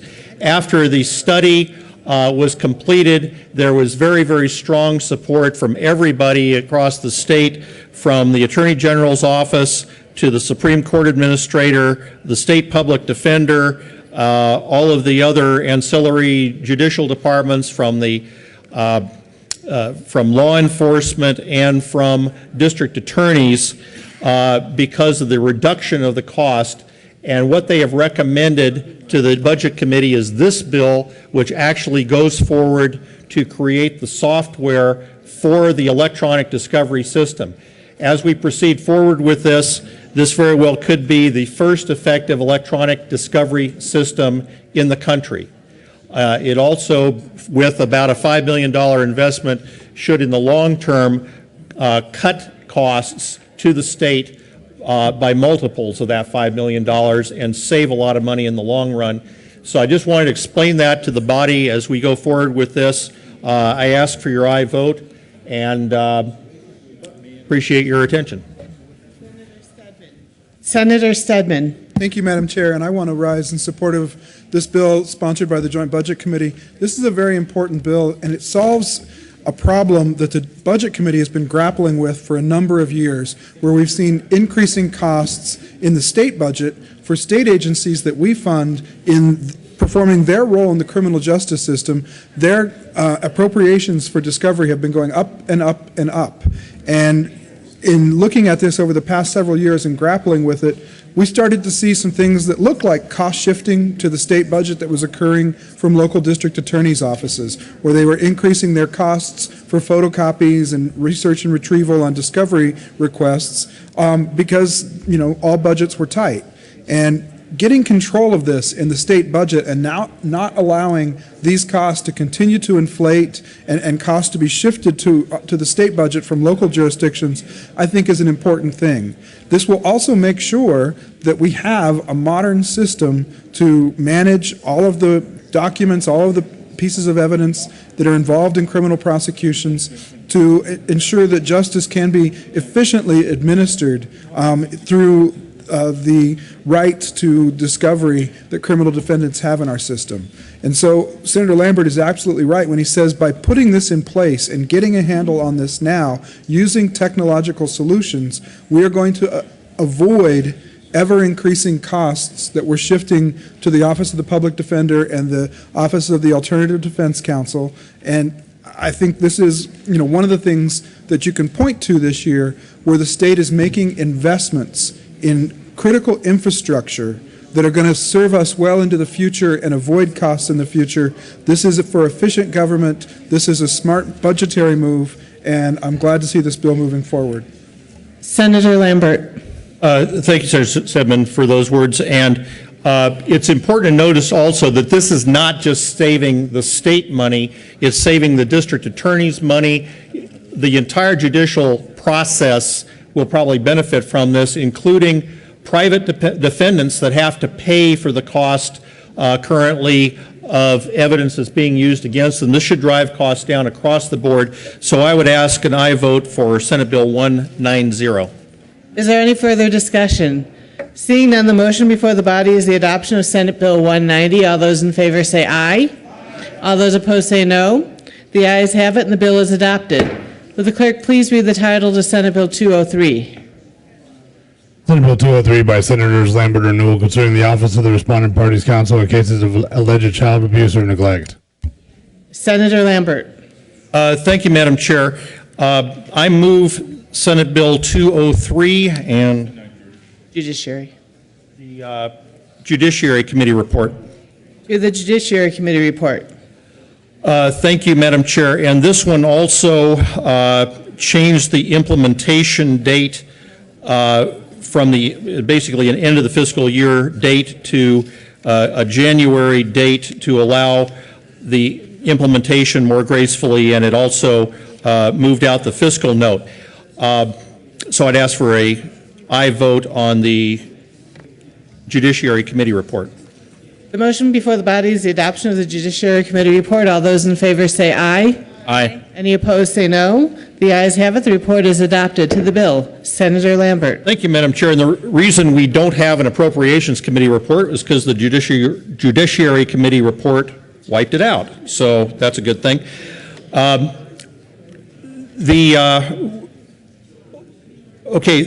Senate Bill 203, I think I moved it, right? You did. Moved 203. Senate Bill 203 reorganizes the office that's, well, it's currently a program under the Supreme Court Administrator called the Respondent Parent Council. Like the Alternative Defense Council or like the Office of the Child Representative, there are special cases where the public defender cannot, it's not within their purview to represent people in court that are in child abuse and neglect cases. For the parents in those cases, those are typically represented by the Respondent Parent Council. The problem is that they have a different system of assigning those cases and for paying for the defense counsels for the respondent parents. Right now, that's a flat rate of about $1,000 per case, and if there's a long extended case or an appeal involved in a case, it's really impractical for those respondent parent counsels, the lawyers for the respondent parents, to continue that case. So that creates a perverse disincentive not to go to court. What Senate Bill 203 does is follow on a study that's been being conducted since 2005. So almost 9 years this is being studied. The final report of how to implement this actually hasn't happened yet. It's due to happen on September 30th. What this bill does is put in statute some deadlines for that. It will take the organizational structure that's recommended on the 30th of September and then collect the information on the 1st of November for their budget request for the following fiscal year. That will probably involve the start of a new office called the Office of the Respondent Parent Council somewhere in the judiciary system. That's to be determined. But it will also change the system of how those lawyers are paid. So it won't be a flat rate. It will be like everybody else in the state, all the other public defenders, everybody else, that get an hourly wage, basically, or an hourly claim to continue those cases depending upon the duration and the complexity of those cases. So this is really addressing a terrible ethical problem we've got in the courts right now of defending people and then not really providing the resources so they can defend their clients. This corrects that problem. And I just wanted to mention, again, virtually everybody in the whole court system, the respondent parent councils, the Office of the Child Representative, the Office of the Supreme Court Administrator, all came to the table to support this particular bill. But I would just like to put on the record a statement that was made by Executive Director Linda Wienerman of the Office of the Child Representative, and I'll pull a little of this out of context because of the time. But Director Wienerman said, "I am often asked that if I could name one thing in the child welfare system that we could focus on to improve, it would be," and my response is from time to time, that it has been really to work with hard to support our respondent parent council. She said, or concluded her remarks saying, "I've learned that if you want to serve children, you need to serve their families. Kids want to go home. That's where they belong. That's where they do best. Sometimes that's not possible, but if we could give families the best shot at that through really skilled, zealous advocates, I think our obligation is so very much improved that I'm in support of this bill." So we thank all the people who worked to put this together. It's not complete yet. We'll be looking forward to a bill next year once their final report is published. But right now, this really puts us, moves us in the right direction to fixing a system that's currently has a lot of perverse disincentives to represent counsel, that counsel can represent their clients. So I'd ask for an aye vote as amended on Senate Bill 203. Senator Schwartz. And thank you, Madam Chair. I just wanted to ask the sponsors about the fiscal note that I understand you're pushing it out another year. But why would it jump from the office expenses from $471,000 to $10 million in the second year? Senator Lambert. Thank you, and thank you for that question. This is, in the long run, going to be more expensive. It is a ramp-up of moving the office and then actually paying equitable salaries to the respondent parent council. The Office of the Child Representative went through exactly the same process a couple years ago where they were getting these flat rate fees. They appealed the whole process and established, put into statute certain guidelines that required that there be fair and equitable salaries for those lawyers. That was actually implemented, and now we have an hourly scale. It's interesting that the Joint Budget Committee actually increased those salaries this year depending upon their workload and competitiveness and factors like that. What this bill does is put the same, basically the same language into a new section of the statute under this respondent parent council, because right now there isn't one. There's no statute to guide the requirements that they have a fair and equitable pay system. Now, as far as the fiscal note, like I said, they've requested this move out until we really know what the recommendation is of the board, and what we're expecting is that when that comes out, they will put this in as part of a normal annual budget request. The Budget Committee will have to look at that, analyze that, probably create a new line for this office where one does not currently exist, and then revisit this idea of when the funding is actually coming in.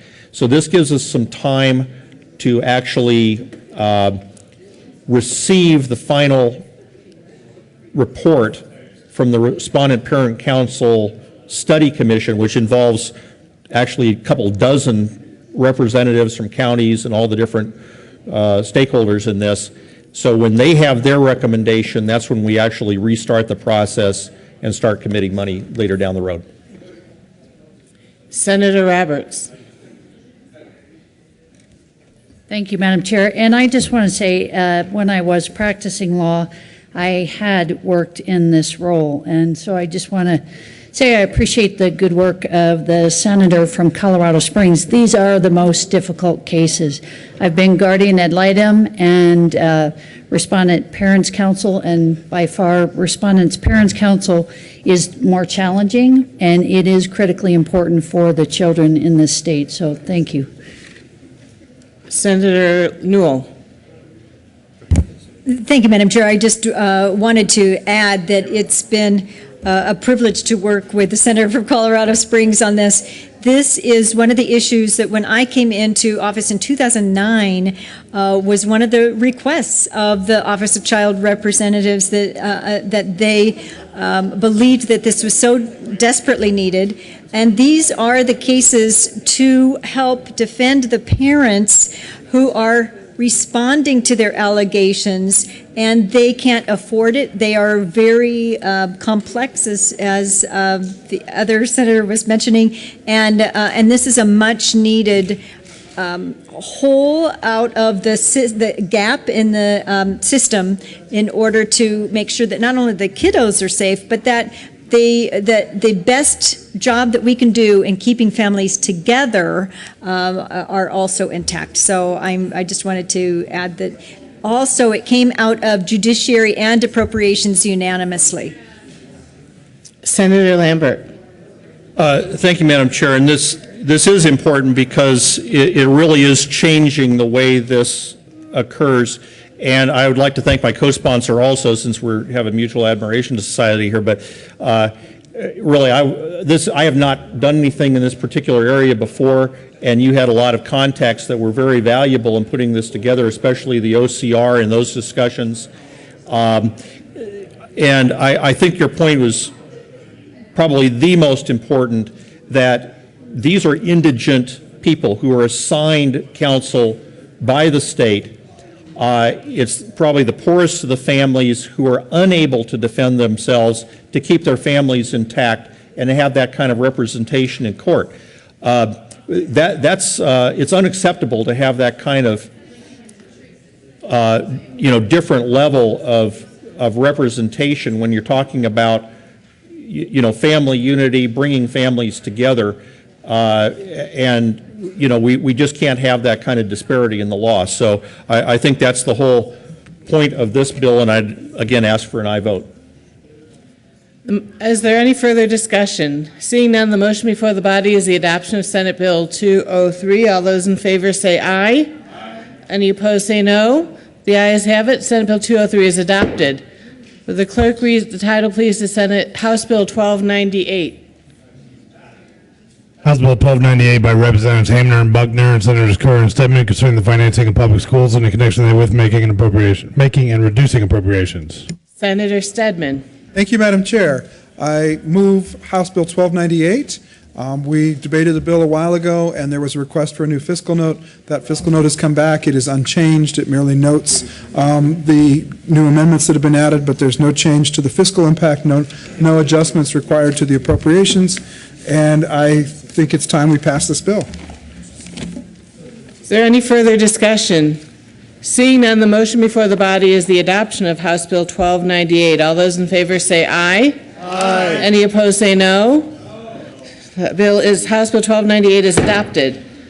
Would the clerk please read the title to House Bill 1316?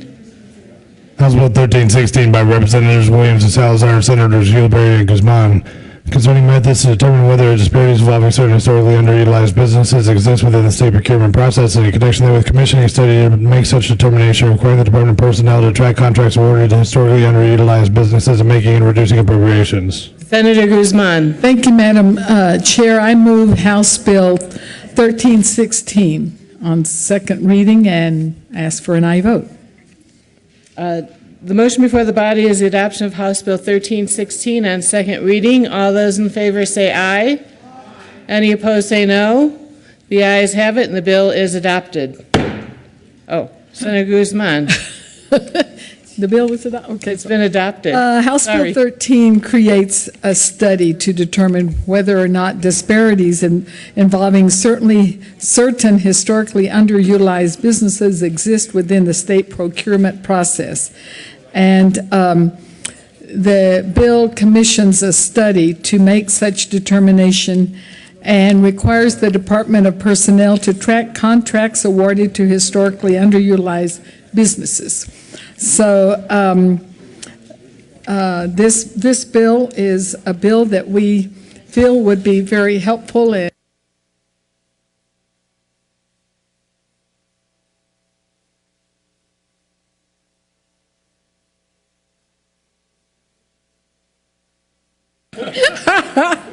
the chimes. She's not saying they're dead yet. We're already ringing the chimes for the bill. I can tell what that means. Just don't play taps. That would be the worst thing. Sorry. Folks, we're in the state of Colorado, of course, there are so many departments and agencies, and procurement contracts and so forth are a big part of our business. We are a business if you look at us as a entity that awards grants, that produces work, and so forth and so on. So we don't know. Your bill was passed. It was passed? Yeah. I apologize, Senator Guzman. You made the motion, and I brought the motion forward, and it was adopted. You're welcome to speak if you'd like. Or that's all right. Thank you very much. Mr. Majors, could you please read the title to House Bill 1292? No. House Bill 1292 by Representatives Hamner and Murray and Senator Johnston concerning monies allocated to the state elementary and secondary public school system in connection therewith requiring increased supporting of the use of public monies by public schools, increasing the funding for public school capital construction, increasing the funding for the Colorado READ Act, and making an appropriation. Senator Johnston.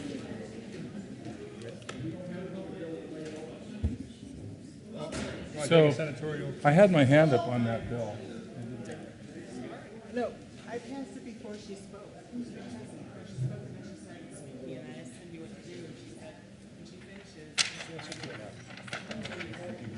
No. Well, why would I? She's still speaking. No, she just. We're going to take a senatorial 5.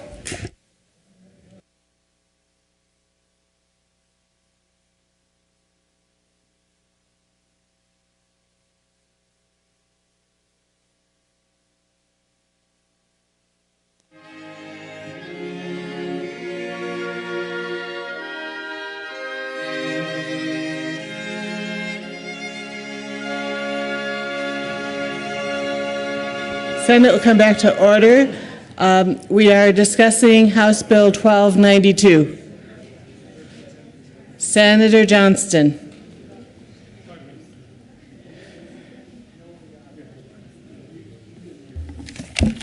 Thank you, Madam Chair. I move House Bill 1292 and a bunch of committee reports.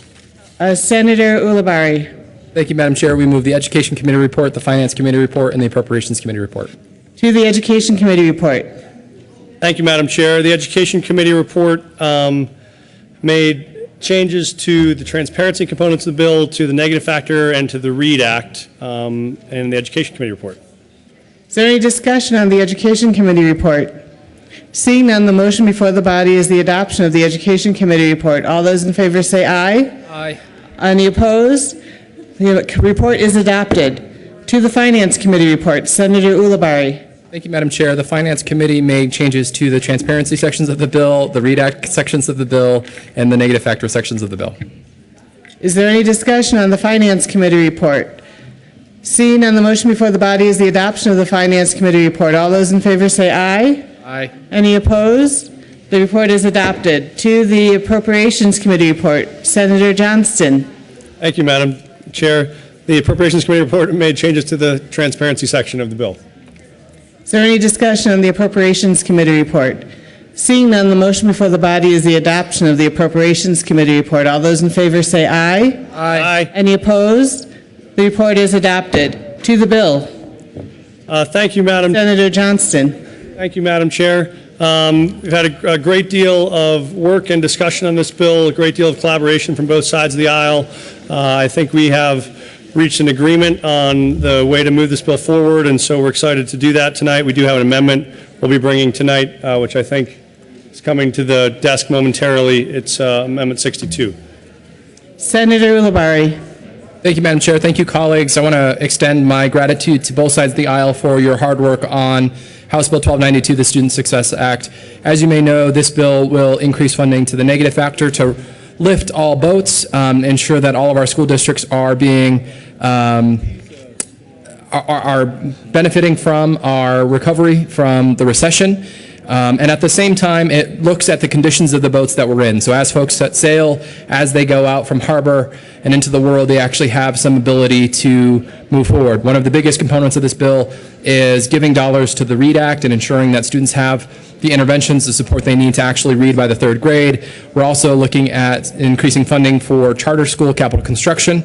And as someone who's carrying another bill related to school lunch programs, one of the things we've heard is that charter schools don't have the kind of funding that they need to build out cafeteria facilities, others essential needs. And so this bill is specifically designed to, one, raise the tide and then recognize the condition of the boats. So with that, we respectfully ask for an aye vote on House Bill 1292. We are still waiting for an amendment. So at this point, it looks like they're waiting to be delivered. Someone can relay. We'll be in a temporary senatorial 2.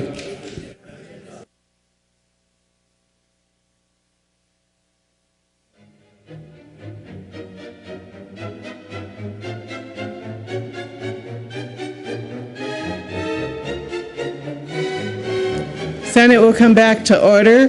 There is an amendment on the desk. Mr. Majors, could you please read Amendment L062? Amendment L062, House Bill 1292 by Senators. Senator Ulibarri. Thank you, Madam Chair. I move L062. To the amendment. Thank you, Madam Chair. L062, as you may have noticed by the 3 committee reports, transparency as we're working on this bill has been a big issue. What we're looking to do here is to clarify the transparency amendments that passed through 3 different committees and put resources towards consolidating information at the Colorado Department of Education, ensuring that any parent, regardless of where they live, can find the information about the school that they're either enrolling their kid in or about to enroll their kid in, and also remove some burdensome data collection requirements. With that, I think there are many other folks who want to speak to this amendment, so I will yield my time. Is there any further discussion on Amendment L062?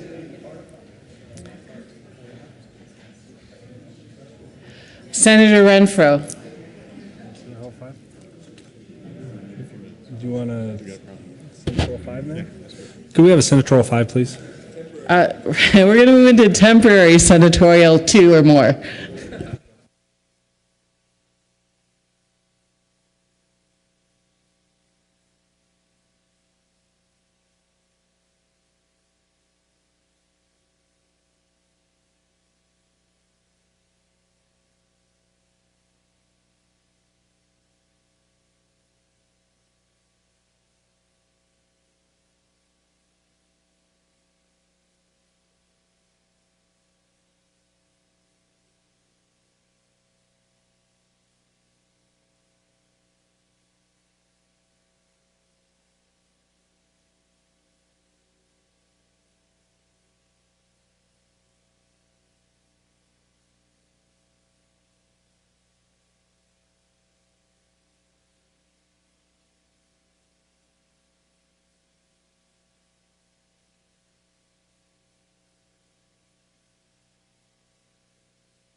Senate will come back to order. Committee will come back to order, sorry. Who'd like to speak? Senator Todd. You want to go, Senator? Are you talking about the amendment? Yeah. We're on the amendment. We're on L062. Okay. Thank you. Thank you, Madam Chair. And this has been a whirlwind of a bill. I'm sure that everyone has enjoyed sitting back and watching the activity. But let me talk a little bit about what the intent of this amendment is, of L62.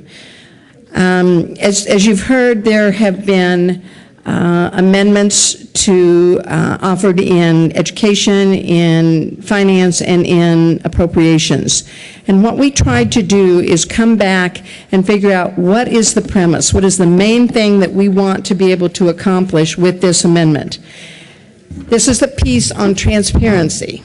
And this is the piece that is talking about helping people be able to go to one local area or one site and be able to decipher and compare school district to school district, individual schools to individual schools, and gather that information on the website. What we are doing with this amendment is making sure that the Financial Policies and Procedures Committee, which is basically the CFOs of the districts, consider and make recommendations to the State Board of Education, considering whether the standard chart of accounts should include the reporting of revenues that are received from, at all levels, whether it is from gifts, grants, and donations, or whether it is from private gifts and grants. So that could be possibly from, let's say, the Gates Foundation, including also a bake sale, so including all of that. Then the Department of Education shall review the accuracy of that information that they already currently do. We're not adding that to their responsibility. And that the school districts then will be able to submit that information, send it to a vendor, have that come back to CDE, put it on the website, and people will be able to seek that information. The other piece that is important in this, in L062, is that there will be a continuation of looking at this information and not requiring unnecessary reports to come back to CDE. That it is basically done once and not done over and over throughout the year, and that CDE does not make those requirements. That is, in essence, what L062 is about. This has probably been the biggest area of contention through House Bill 1292, and I will just speak very frankly that I was very resistant to adding this, and part of that is because we are adding a $3 million fiscal note to that, and so that was a really that was a difficult struggle for me in terms of adding that and considering. I think transparency is very important, but I think that in terms of that fiscal side was extremely difficult for me to support. But I think through the work that the four senators whose names on Amendment L062, that we have worked very well and worked very hard on coming to a consensus. And so with that, I would urge an aye vote on L062. Is there any further discussion on L062? Seeing none, the motion before the body is the adoption of L062. All those in favor say aye. Any opposed say no. The ayes have it. L062 is adopted. To the bill. Is there any further discussion on House Bill 1292? Seeing none, the motion before the body is the Senator Renfro.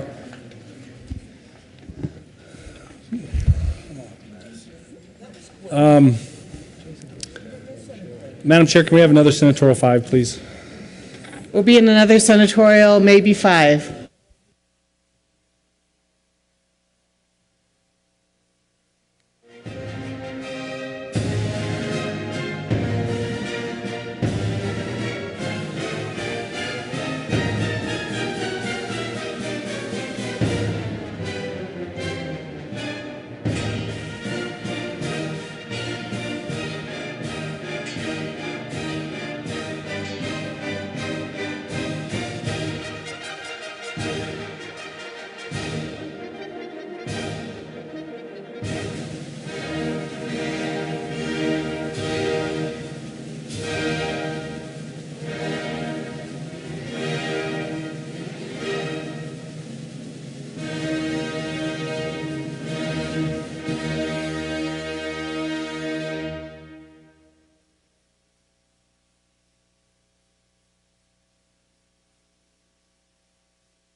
The Senate will come back to order. Mr. Majority Leader. Thank you, Madam Chair. We will temporarily move 1298 and proceed with Senate Bill 172. And we'll hear 1298 following Senate Bill 172. So the motion is to lay over 1292. No, I'm sorry. And to take up 1298. I'm sorry. 1292. 1292. You're right. And to take up Senate Bill 172. Mr. Majors, would you please read the title to Senate Bill 172? Senator Tactrap. Oops, wait, Mr. Major, sorry. Senate Bill 172 by Senators Tactrap and Newell and Representative Krafthofer concerning employer-paid benefits to a firefighter for cardiac illnesses resulting from a strenuous work event. Senator Tactrap. Thank you, Madam Chair. I move Senate Bill 172 and the Appropriation Committee report.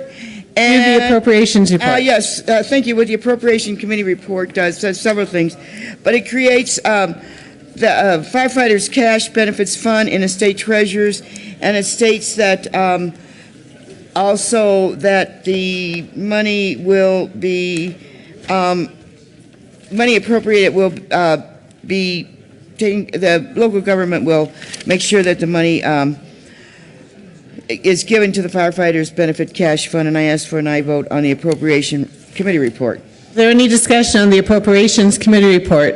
Seeing none, the motion before the body is the adoption of the Appropriations Committee report. All those in favor say aye. Aye. Any opposed say no. The ayes have it, and the report is adopted. There's an amendment on the desk. Mr. Majors, could you please read the title to Amendment L005? Amendment L005 to Senate Bill 172 by Senator Tactrap. Amendment Senator Tactrap. Thank you, Madam Chair. And L005 is essentially fairly technical amendments. I know it's a long one, but it's just technical and cleans up language that was missed, and I just asked for an aye vote for L005. Is there any discussion on Amendment L005? Seeing none, the motion is the adoption of Amendment L005. All those in favor say aye. Aye. Any opposed? Say no. The aye has it, and the amendment is adopted. There's another amendment on the desk. Would the clerk, Mr. Majors, please read Amendment L004? Amendment L004 to Senate Bill 172. Senator Tactrap. Thank you, Madam Chair. And L004 just states that the employer does not include a power authority, and municipal utility companies have firefighters, and it just states that these are not they are not part of 172, and I just asked for an aye vote on L004. Any further discussion on Amendment L004? Seeing none, the motion is the adoption of Amendment L004. All those in favor say aye. Aye. Any opposed say no. The aye has it, and the amendment is adopted. There's another amendment on the desk. Mr. Majors, could you please read Amendment L008? Amendment L008 to Senate Bill 172 by Senator Stedman. Amend the Appropriations Committee report dated April 15, 2014, page 1, strike line 15, and substitute 3 periods, subsection 9, if at any Senator Stedman. Thank you, Madam Chair. I move Amendment L008, and as the reader was just reading, this says that if the state fails to fund the program, then the provisions of existing statute regarding unfunded mandates would kick in, and this benefit would then become optional. Senator Tactrap. Thank you, and I consider it a friendly amendment and ask for an aye vote. Is there any further discussion? Seeing none, the motion is the adoption of Amendment L008. All those in favor, please say aye. Aye. Any opposed, say no. The aye has it, and the amendment is adopted. To the bill. Senator Tactrap. Chair, and I move Senate Bill 172, which just creates states that any municipality, special district, or fire authority employing one or more firefighters to provide benefits for heart and circulatory malfunctions.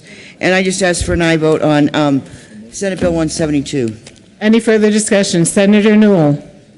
Thank you, Madam Chair. I just wanted to say that I thank the senator from up north to be able to do this with her jointly because of the work that I heard about with the 2 years ago with the South Metro firefighters, and I ask for an aye vote.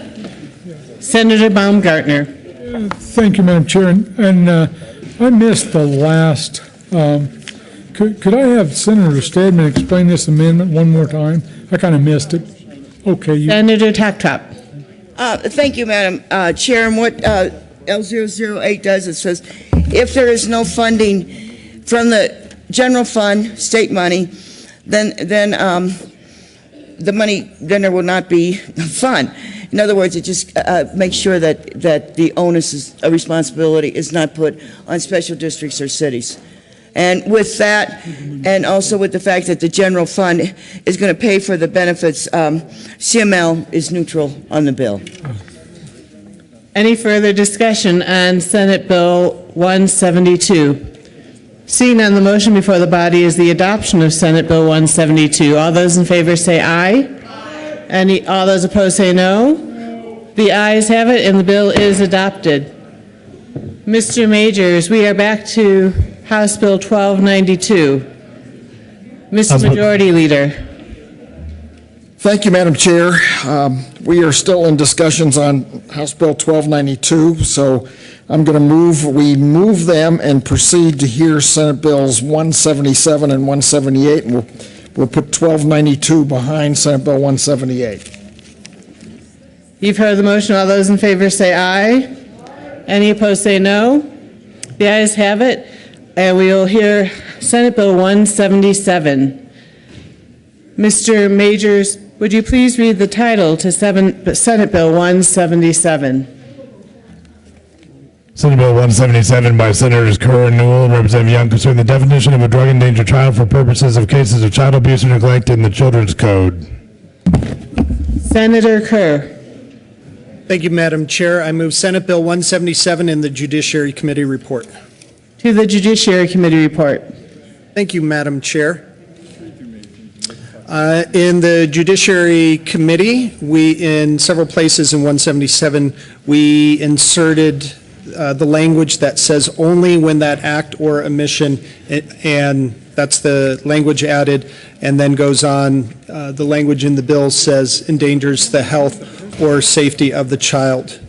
And then there's some language.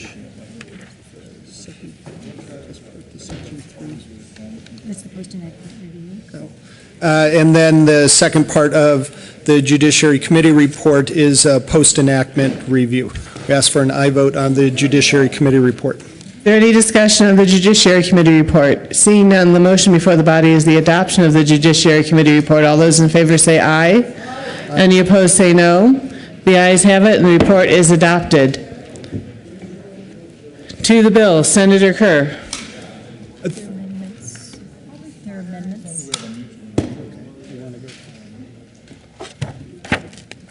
There is an amendment on the desk.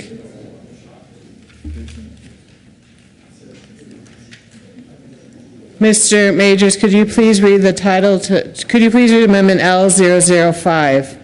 Amendment L005 to Senate Bill 177 by Senator Carroll, amend printed bill, page 3, line 7, strike A, subsection 6, repeal subsection 1A, 7, and substitute A. Page 3, after line 12, insert subsection 1, any case in which... Senator Newell. Thank you, Madam Chair. We move, so this is your first one.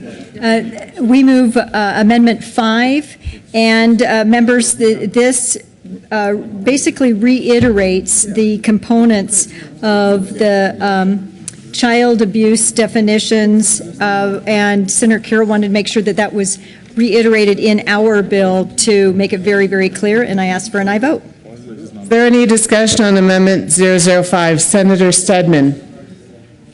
Thank you, Madam Chair. You know, I don't know that I have strong feelings one way or another about this, but I want to point out to the body what it does.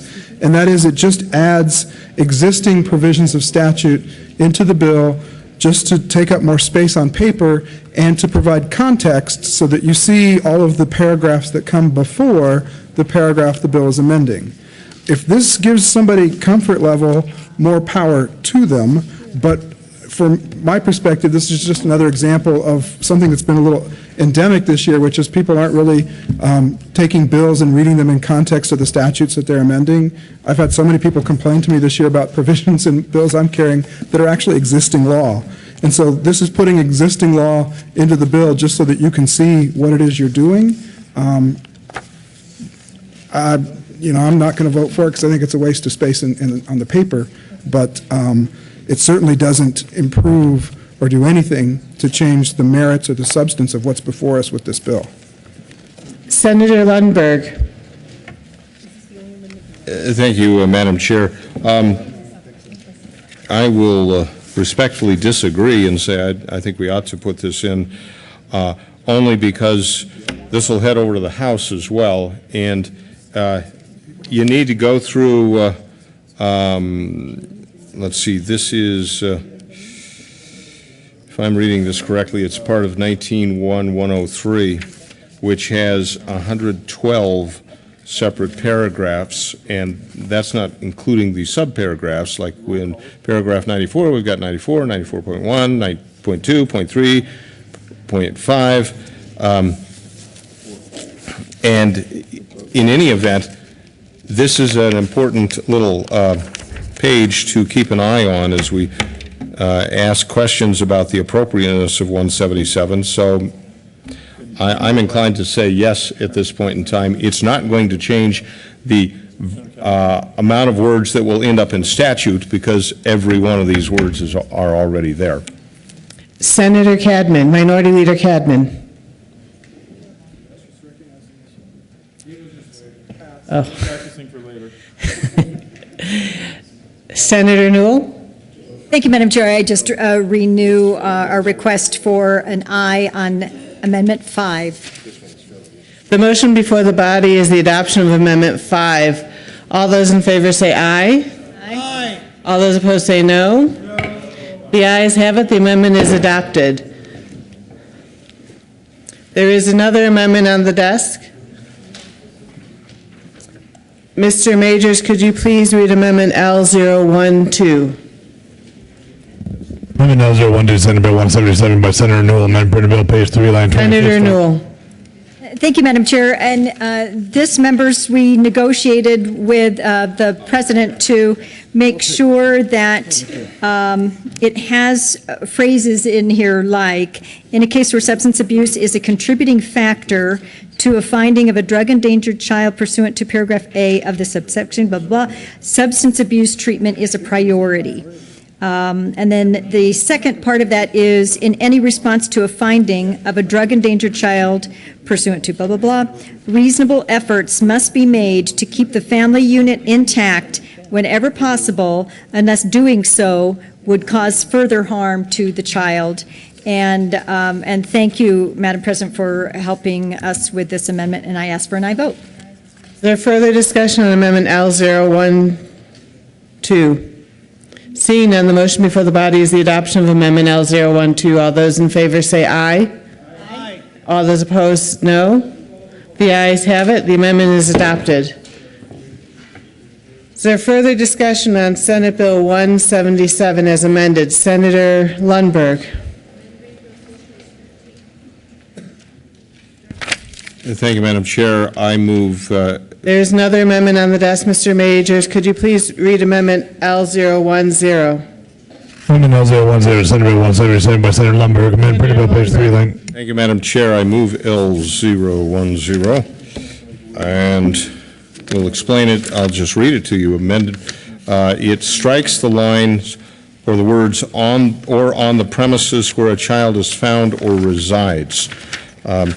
This is found on page 3, lines 26 and 27 of the bill in its introduced version, where it's defining what drug-endangered child means, and it's in which of any of the following situations occur. The sentence reads in the bill, in the presence of a child or in the premises or on the premises where a child is found or resides, and then it goes on to talk about the controlled substance, et cetera, et cetera. This strikes the or on the premises where a child is found or resides. I don't see that you're endangering the child if the child is not present. And so I believe that the presence of the child is required to determine that there is actual child abuse occurring. And I urge the adoption of Amendment 10. Is there any further discussion on Amendment 10? Senator Newell.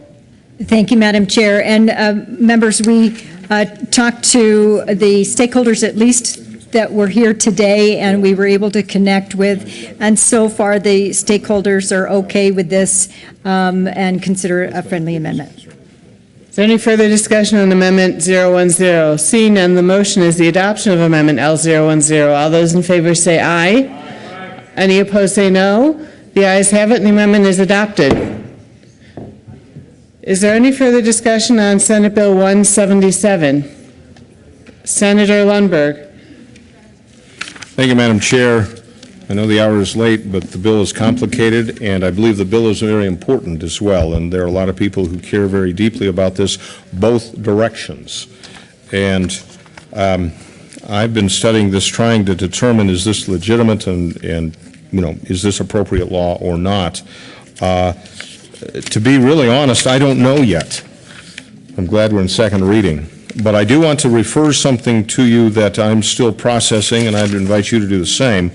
And that is on the bill on page 4, there are two paragraphs, B and C, that further define drug-endangered child circumstances. Again, this is clarifying or identifying what drug-endangered child means in any case in which any of the following situations occur. On paragraph B, it says a child's health or welfare is threatened by unrestricted access to either a controlled substance or any legal substance capable of causing a mental or physical impairment. And just on the face of it, I'm concerned that this says that if a child's health or welfare is threatened in any way by unrestricted access to the controlled substance or anything legal capable of causing a mental or physical impairment. Well, there are a lot of things in a household that are capable of that, even to too much salt, frankly.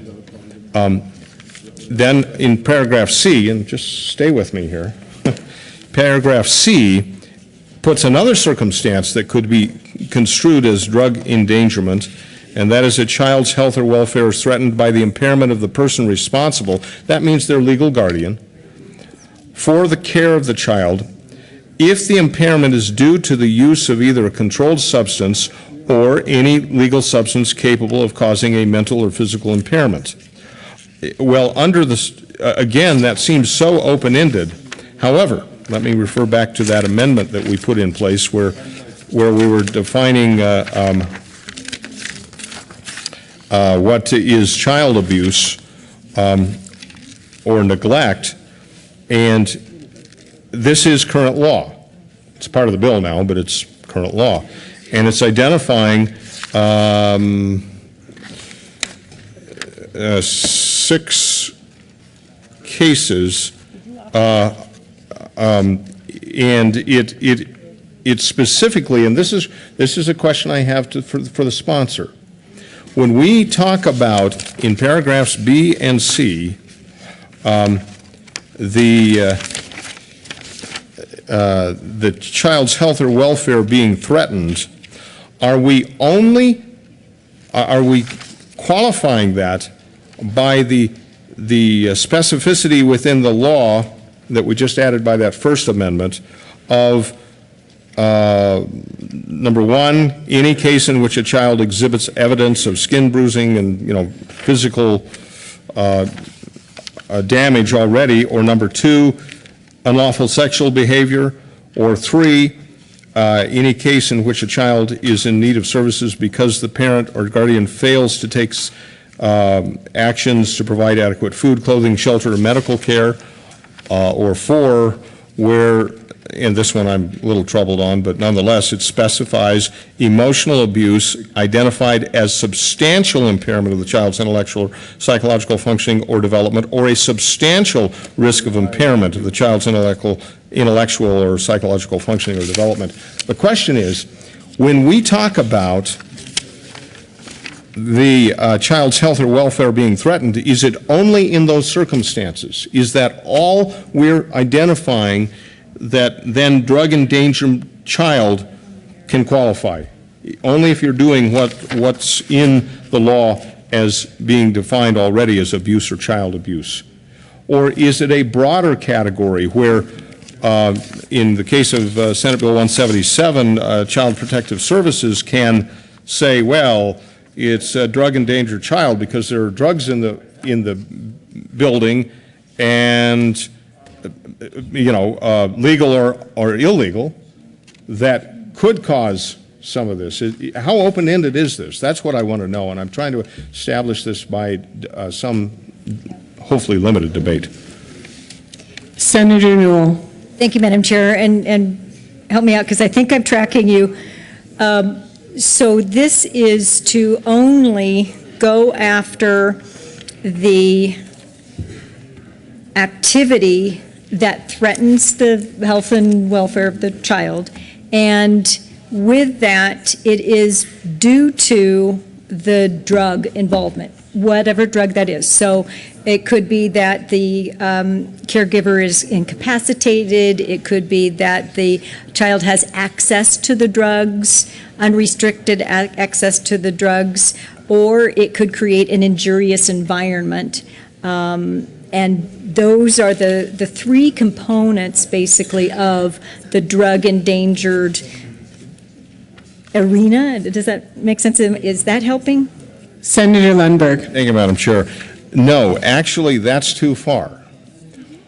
And you may want to look at this, and we may want to set this aside and finish this on thirds. But the definition in 191103 of abuse or child abuse or neglect are specifically actual damages made to the, physical damages to the child, unlawful sexual behavior, or failure to provide adequate food, clothing, shelter, medical care, supervision, or the emotional abuse, which I interpret to be a very high bar of substantial impairment of the child's abilities. It has to result in that those circumstances. In other words, just the presence of the drug, just the presence of the bottle of Clorox, for example, is not sufficient to qualify as drug-endangered child. Senator Newell. Yes, that's correct. So you don't, let me give you an example of my friend. You've heard this story. My friend who is on medical marijuana, she grows her own. She has an 8-year-old daughter, and I've been to her house many times, and very loving, safe environment. I've never seen anything but safe and loving there. This will never affect her, even though those marijuana plants are in her home. This would never affect her because it doesn't rise to that occasion. So just having the presence there does not do anything to, which is why actually we want to do this, so that it narrows it and says, even though that's present in the house, that doesn't mean that that's creating that environment for the child at all. Now, if you're, if a child has asthma or something and ending up in ER, every month because of what you're manufacturing or whatever, then that's a different story. But you're correct. If it's just present, no, that's not. Senator Lundberg. Okay, thank you, and thank you, Madam Chair, and I think I can conclude with this. Madam Chair, I recommend that any member of the Senate that has questions on this bill, and I still do, I'm still processing this, but have a look at that First Amendment that we put through just as a reference point of what the standard is for child abuse, and let the record show very clearly that it cannot be open-ended. I trust that's the case. I hope anybody listening to this can give us clarity one way or the other, because to me this is the real dividing line. Are we creating an open-ended definition of child abuse that will allow families and children to be abused by an overly zealous system? I'll just say system. Or not. And to me, that is the functional question. I'm very grateful that we have another day to process this. Thank you very much. Senator Newell. Thank you, Madam Chair, and thank you so much, Senator, because this is exactly what we're trying to do, is to clarify, narrow it, to make sure that we are giving guidance to, where'd he go? That we're giving guidance to the Child Protection Services. Now, the reason why we have the companion bills is because currently the current law is too broad. And so we're ending up getting confusion when law enforcement shows up and sometimes disagrees with Child Protection Services. And so right now, there's not enough guidance. So this specifically outlines guidance for both. Well, this bill does it for the Child Protection Services, and that way we would be able to have them more in sync. We're having variations all throughout the state of sometimes overreach, sometimes underreach, and so the idea behind this is to make sure that you're just getting that narrow definition that rises to the level that actually you just read off in the First Amendment that we just did. So thank you for the questions. You're absolutely right. That is the entire intention, is to make sure that we get clarity and also collaboration between law enforcement, Child Protection Services, which are sometimes at odds with each other,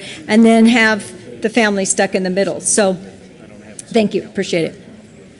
Senator Stedman. Thank you, Madam Chair. I rise in opposition to this bill with some very serious concerns about what we're doing here. First, the fact that we've amended it to the extent that we have, I think it's some reason for pause. What's interesting is the bill title is concerning a definition, and now within the definition, we have inserted platitudes like substance abuse treatment is a priority. That's in the definition. And also that reasonable efforts must be made to keep the family unit intact wherever possible, unless doing so would cause further harm to the child. That's within the definition. And I realize you're constrained by the bill title here, but I think this is one of the reasons why I have grave concerns about what we're doing. Don't get me wrong. I don't think that we should do anything to impair the ability of Child Protective Services to remove children from dangerous situations. But when we are defining what sorts of situations may cause those dangers, I think we need to proceed cautiously. And I'm not satisfied that this bill strikes the right balance. I'm not satisfied that all of our handiwork and sausage making here tonight is making an improvement to our children's code. And for that reason, I'll be voting no. Senator Newell. Thank you, Madam Chair. These recommendations came from almost a year and a half process where we came to you last year and started to create a drug endangered child definition, and we thought and all agreed that we needed to refer it out to the Substance Abuse Trend and Response team, task force, and that's what we did. And they came back unanimously, professionals at the table who do this work every day in social services, in law enforcement, criminal defense, prosecution, treatment providers, and they all agreed unanimously that we need these definitions in the Children's Code and the Criminal Code. They came to us with that, and because the current law is too broad and it leaves too much discretion and not enough guidance between the two responses, and we wanted to make sure, and so did all of the professionals who came to the table, wanted to make sure that we were getting not an overreach or an underreach, but just the most appropriate response. Senator Kerr. Thank you, Madam Chair. And just to reiterate, the entire process that's been a good year of process where the two bill sponsors here listened to this body and had a task force meet and consider the problem here. I want everyone to remember back just a couple of years ago where the Denver Post was running a series titled Failed to Death. And the children that we as a society, we as a state, failed to death. And there were 72 different stories of different children that fell through the cracks. And in the last couple of years, this body has tried to address filling in many of those cracks. And neither one of us is going to stand here and tell you that either one of these bills fills in every single crack, and we're going to make sure that the safety net is complete. But what we heard loud and clear, especially from our human services folks, who are on the ground in these situations, dealing with the underreporting and the overreporting, is that one of the problems they could identify is that they did not have a good definition of what it meant to be a drug-endangered child, that they could come into a situation and make sure that the children were safe. One of the reasons that I got involved with this issue was learning the fact that Colorado is the #2 state in the country for prescription drug abuse. And the number of cases that we've heard of where the abuse of prescription drugs, so technically a legal substance, but perhaps being used, consumed in an illegal way or abused at least in some way, and the connection that those kinds of drugs and other legal and illegal drugs, the impact they have on the safety and welfare of children is staggering when you look at the numbers. That is why what we have attempted to do here is to make sure that there's not the overreach, there's not the underreporting, but find that medium in the middle. And a lot of people, well, some of the feedback we've received is that, well, there's a gray area in here. Yep, there is. There's a gray area in this bill. But you know what? It's a lot less gray and it's a lot narrower than it is right now. Because the gray area around reporting, about overreporting and underreporting, the gray area is much wider and much more gray than what Senate Bill 177 does. So with that, we'll ask for an aye vote on Senate Bill 177. Is there any further discussion? Seeing none, the motion before the body is the adoption of Senate Bill 177. All those in favor say aye. Aye. Any opposed say no. The ayes have it, and the bill is adopted. Mr. Majors, please read the title of Senate Bill 178. Senate Bill 178 by Senators Kerr and Newell and Representative Young concerning the definition of a drug-endangered child for purposes of cases of child abuse or neglect in the criminal code. Senator Kerr. Thank you, Madam Chair. I move Senate Bill 178 and the Judiciary Committee report. To the Judiciary Committee report.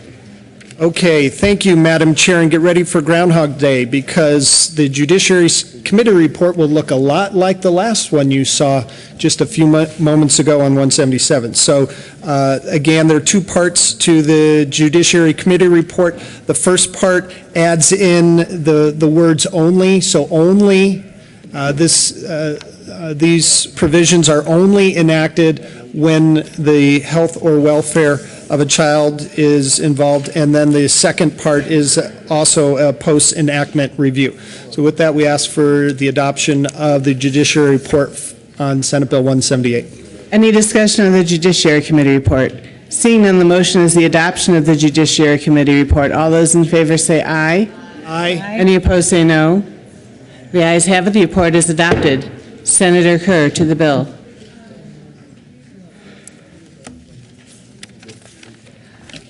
Oh my, there's an amendment on the desk. Mr. Majors, could you please read Amendment L010? Amendment L010, Senate Bill 178 by Senator Newell, amend the Judiciary Committee report dated April 14, 2014, page 1, strike line 1 and substitute. Amend printed bill, page 2, line 2, after 1, insert A1, page 2 of the bill, line 3. Senator Newell. Sorry, Madam Chair, I was trying to figure out which one this was. And members, this just adds in the reference to poses a threat of injury to the child's life or health or engages in a continued pattern of conduct. Is there any discussion on Amendment L010? Seeing none, the motion is the adoption of Amendment L010. All those in favor say aye. Aye. Any opposed say no.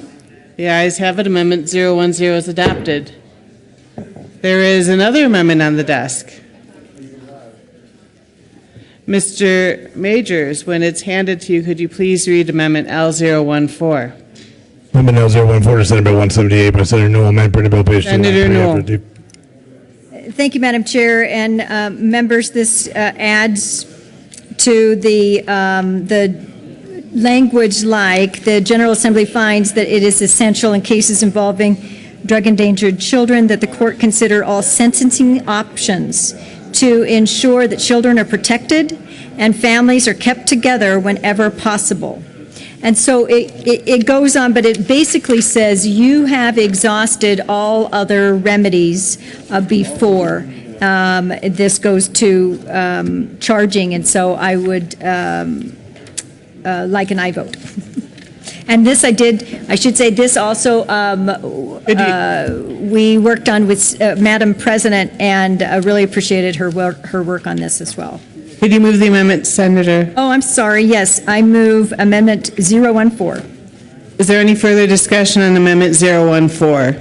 Seeing none, the motion is the adoption of Amendment 014. All those in favor say aye. Aye. Any opposed say no. The aye has it, and the amendment is adopted. There's another amendment on the desk. Mr. Major, could you please read Amendment L016? Amendment L016 to Senate Bill 178 by Senator Newell, amend printed bill, page 3. Senator Newell. Thank you, Madam Chair, and this is a technical amendment that oh my gosh, I move Amendment 016. To the amendment. And this is another one that Madam President helped us with, and it just refers back to a definition, and I ask for an aye vote. Is there any discussion on Amendment L016? Seeing none, the motion before the body is the adoption of Amendment L016. All in favor, please say aye. Aye. Any opposed, say no. The aye has it, and the amendment is adopted. To the bill. Is there any discussion on Senate Bill 178? Senator Newell? Go ahead. No, go ahead. I've got a little extra too. So. Is there any discussion on Senator Newell? Okay, thank you, Madam Chair. And basically, this is the one within the criminal code, and the Substance Abuse Trend and Response Task Force also helped with this as well as the DA from Mesa County helped us, the Criminal Defense Bar helped us, and was put together for more clarity for the law enforcement. And this is actually really critical to get this in, because this helps trigger law enforcement to get services to people. It triggers them that if you have this drug-endangered child, that means to make sure that those folks might need substance abuse treatment, they might need parent education, but that they get them referred over to Human Services, and that's what is important about this bill. And I think another senator wanted to talk. Is there any further discussion? Senator Lundberg. Excuse me a moment.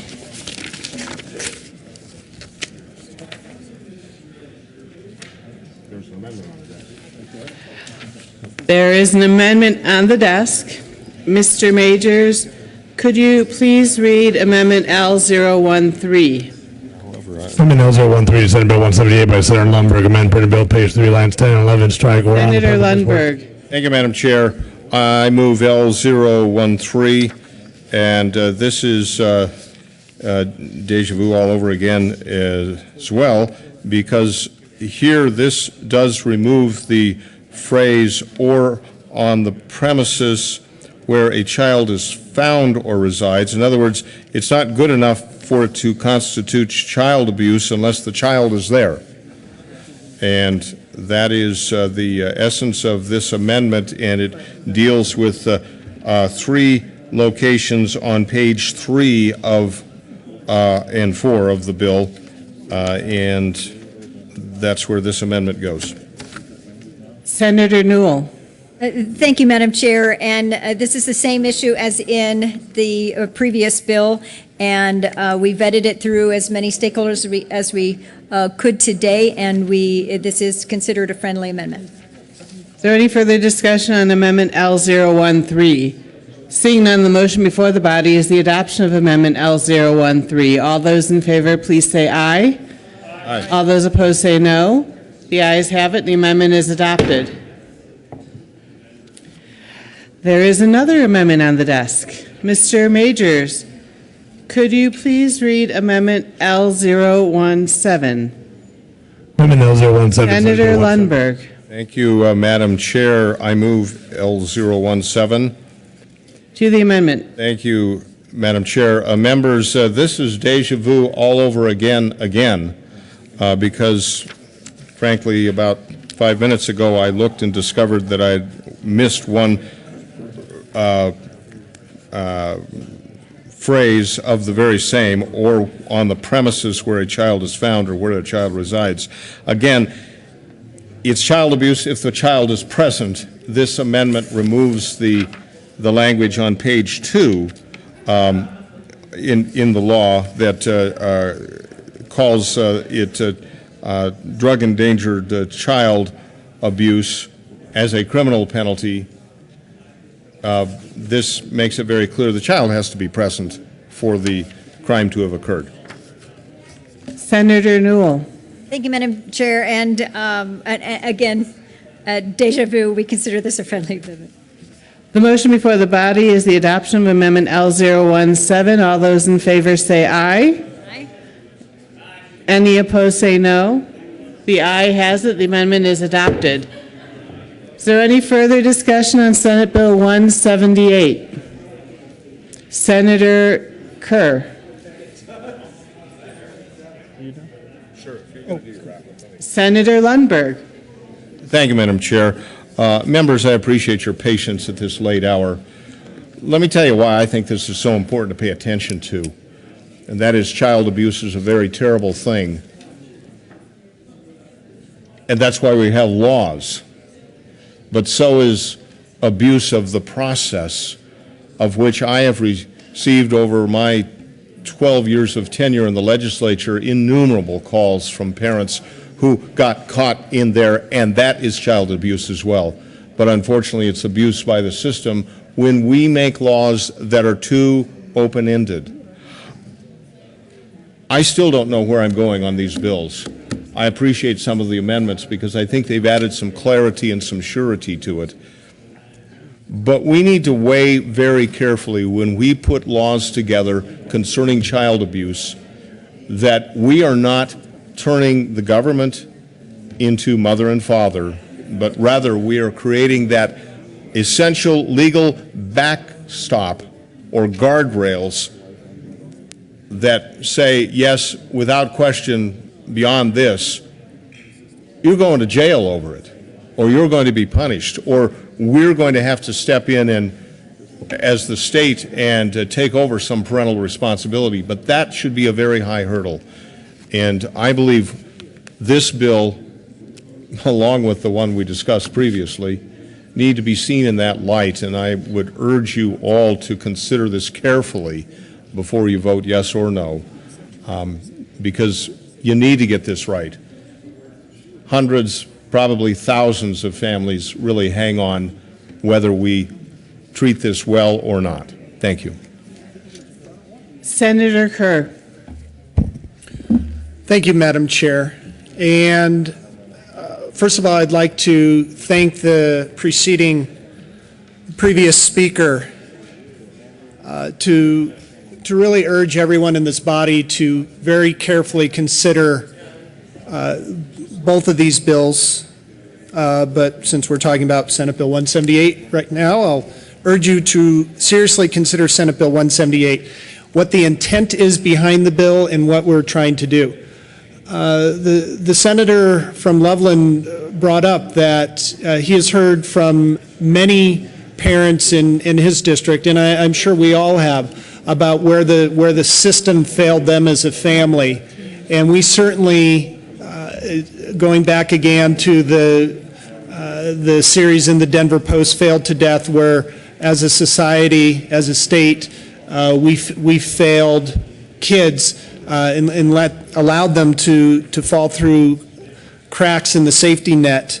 And that is the intent of these bills, is to make sure that we're not over-reporting, that our law enforcement officers going into a situation have the training they need to make sure that they know when to make a report to Human Services, but just as importantly, when not to make a report. And that's the intent here. I want to address some other concerns that have come up, especially given Colorado's status along with Washington State as kind of being on the cutting edge of the 21st century as far as what drugs are legal and what drugs are not. And how in Colorado we have an interesting dynamic between federal law and state law. So a couple of things to go with that. First of all, the definition in Senate Bill 178 is meant to set the foundation to ensure consistent practice on the application of the law across the state. Whether you live in Grand Junction or in Greeley, whether you live outside Fort Collins or down by Pueblo or anywhere in between, all four corners of the state, we have consistent practice on the application of law.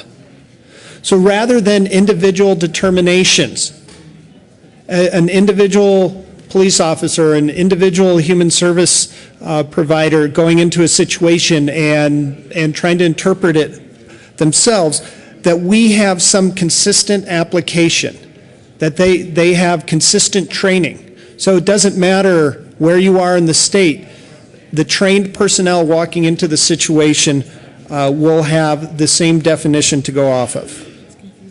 And this will lead to common practice across the state, and so that children and families can expect the same interpretation of the law and response from these professionals regardless of where in the state they live.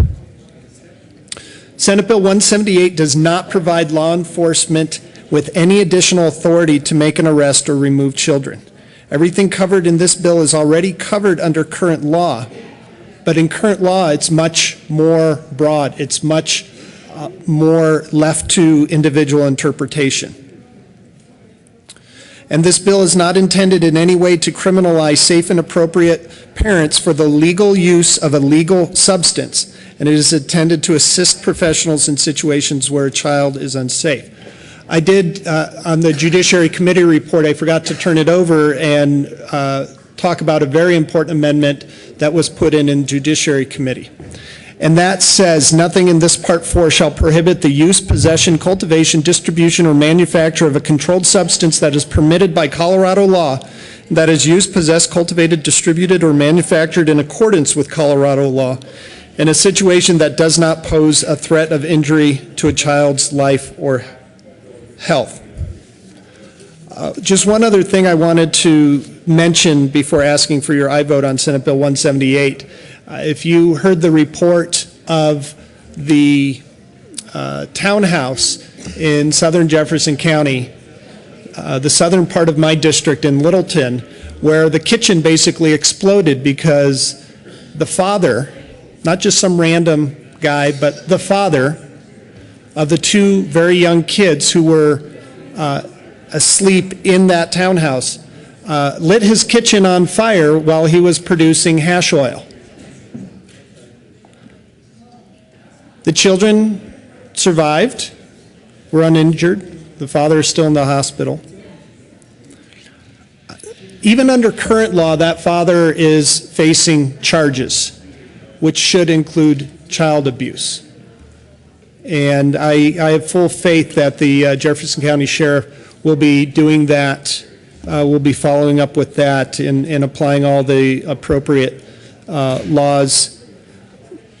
And I'm not saying that Senate Bill 178 will address that any further, but I want to make sure that we're doing everything we can as a Senate to prevent situations like that. So those two little kids whose father is downstairs in the kitchen cooking up hash oil, maybe 178 is going to help us prevent situations like that in the future. So with that, I ask for your aye vote on Senate Bill 178. Senator Newell.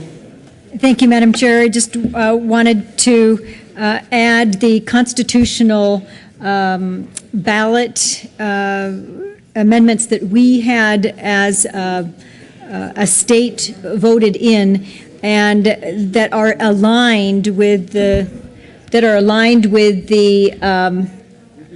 bill that we were just talking about, Senate Bill 178.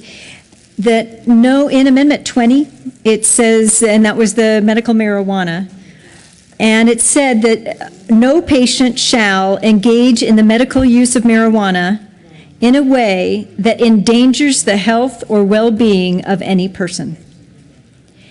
In Amendment 64, the language says, consumption of marijuana provided that nothing in this section shall permit consumption that is conducted openly and publicly or in a manner that endangers others. And I wanted to make sure that people knew that these, with the amendment from the Judiciary Committee, that those are in alignment with the Constitution, and that those people are protected with the legal substance. But if there is activity there in the home that is a threat of injury to the child's life or health for such activity, then that would be considered a case. And then lastly, I just wanted to say that this does not give, it's a definition, it does not give law enforcement any more authority, but it will help with clarification for when to engage human services or social services, and what would be the most appropriate response for those cases that they find. So I just wanted to make sure that everyone knew that, and I too ask for an aye vote. Is there any further discussion on Senate Bill 178? Seeing none, the motion before the body is the adoption of Senate Bill 178. All those in favor say aye. Aye. All those opposed say no. No. The ayes have it. Senate Bill 178 is adopted.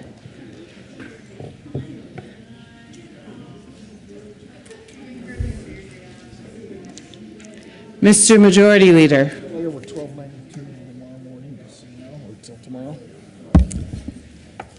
Thank you, Madam Chair. I move we lay over House Bill 1292 until tomorrow. That's a proper motion. All those in favor say aye. Aye. Any opposed say no.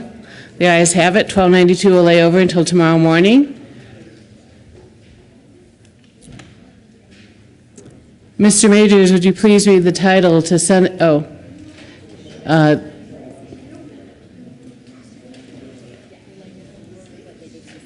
Okay.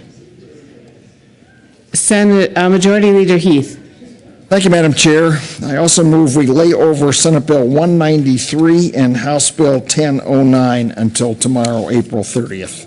Senate Bill 193 and House Bill 1009 will be laid over until tomorrow morning. Is there any objection? They are laid over. Senate Bill 1292 is laid over as amended. My apologies. Till tomorrow morning. Majority Leader Heath. Thank you, Madam Chair. I move we rise and report. The motion before the body is to rise and report. All those in favor say aye. Any opposed say no. The ayes have it. The committee will rise and report.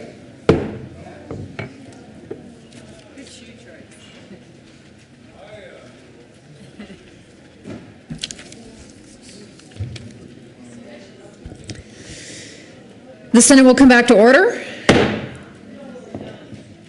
Senator Aguilar. Thank you, Madam President. The Senate has, your Senate has convened, had a number of bills under consideration. Will the clerk please read the report?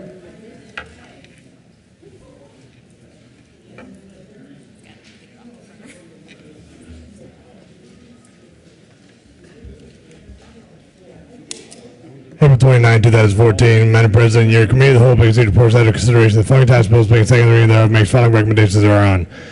Senate Bill 205 is amended 197, is amended 195, is amended 190, is amended 203, is amended 172, is amended 177, is amended 178, is amended passed on second reading in order to grow space to the counter for third reading and final passage. House Bill 1294 is amended 1317, is amended 1356, 1350 is amended 1300, 1093 is amended 1175, 1326, 1310, 1298 is amended 1316, passed on second reading in order to revise place to the counter for third reading and final passage.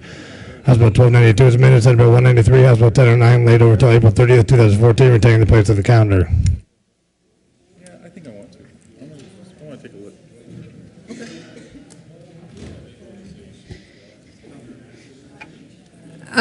So a roll call vote has been requested on Senate Bill 177 and 178. So overall, the question is the adoption of the committee of the whole report. A roll call vote has been requested on 177 and 178. Mr. Majors, would you please poll the senators on Senate Bill 177? Aguilar. Aguilar, aye. Balmer. Balmer, no. Baumgardner. Baumgardner, no. Brophy. Brophy, no. Cadman. Cadman, no. Crowder.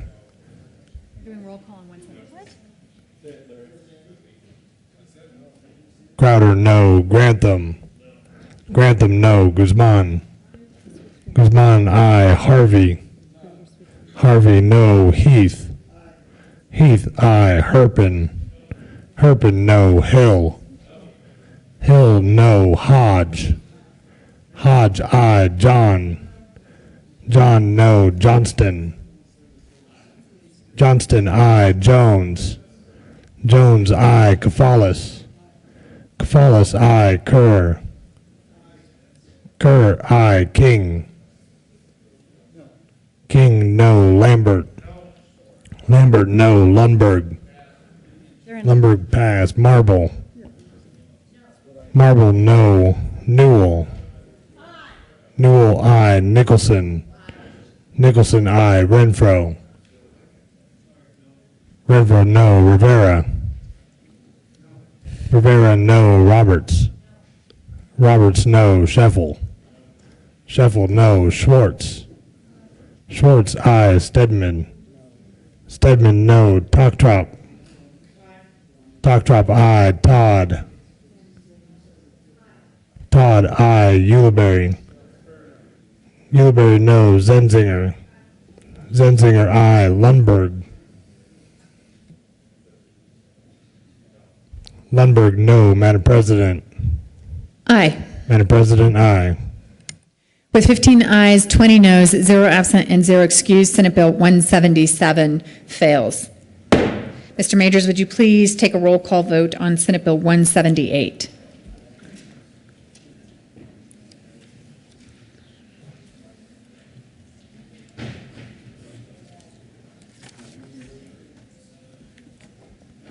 Aguilar. Aguilar, aye. Balmer. Balmer, no. Baumgardner. Baumgardner, no. Brophy. Brophy, no. Cadman. Cadman, no. Crowder. Crowder, aye. Grantham. Grantham, no. Guzman. Guzman, aye. Harvey. Harvey, no. Heath. Heath, aye. Herpin. Herpin, no. Hill. Hill, no. Hodge. Hodge, aye. John. John, no. Johnston. Johnston, aye. Jones. Jones, aye. Kafalis. Kafalis, aye. Kerr. Kerr, aye. King. King, aye. Lambert. Lambert, no. Lundberg. Lundberg, no. Marble. Marble, no. Newell. Newell, aye. Nicholson. Nicholson, aye. Renfro. Renfro, no. Rivera, no. Roberts, no. Scheffel, no. Schwartz, aye. Stedman, no. Talktrop, aye. Todd, aye. Ulibarri, no. Zenzinger, aye. Madam President. Aye. Madam President, aye. With 17 ayes, 18 noes, 0 absent, and 0 excused, Senate Bill 178 fails. There is an amendment on the desk. Mr. Majors, would you please read Committee of the Whole Amendment 1 on House Bill 1298? Committee of the Whole Amendment 1, House Bill 1298, Senator Brophy. Thank you, Madam President. I move Committee of the Whole Amendment 1 to House Bill 1298, showing that my amendment, Floor Amendment 34, did indeed pass. And I'll give you all the opportunity here when your attention is really focused with a roll call vote to take a stand on behalf of the children of Colorado and pay highly effective teachers an extra bonus for moving to or staying with low-performing and turnaround schools. As I said when I first moved this amendment, the most important factor in a quality education is an effective teacher at the front of the classroom, and this amendment to the School Finance Act seeks to put as many effective teachers as possible into low-performing and turnaround schools. Our kids deserve to have a better chance. Highly effective teachers will give our kids a better chance, and I ask for an aye vote on Committee of the Whole Amendment 1. Senator Stedman. Thank you, Madam President. And colleagues, I'll respectfully ask for a no. Not because I disagree with the proponent of the amendment in terms of the need to get qualified, highly trained, effective teachers working in our most challenging schools. I think that's an admirable thing, and it's something that we have, I think, an imbalance today. Too often, the most challenged schools have a problem competing for the truly talented and effective teachers. And we need to do more to make sure that all schools have adequate resources so that they can have the best staff possible. However, this amendment has a $4 million fiscal impact, and we are already over-allocated the money that we're trying to budget for the state education fund spending this year. This just takes us $4 million in the wrong direction when we already have probably some reckoning to do in conference committee with this bill because of the extent of spending that's going on in the version of this bill and also its companion bill, House Bill 1292.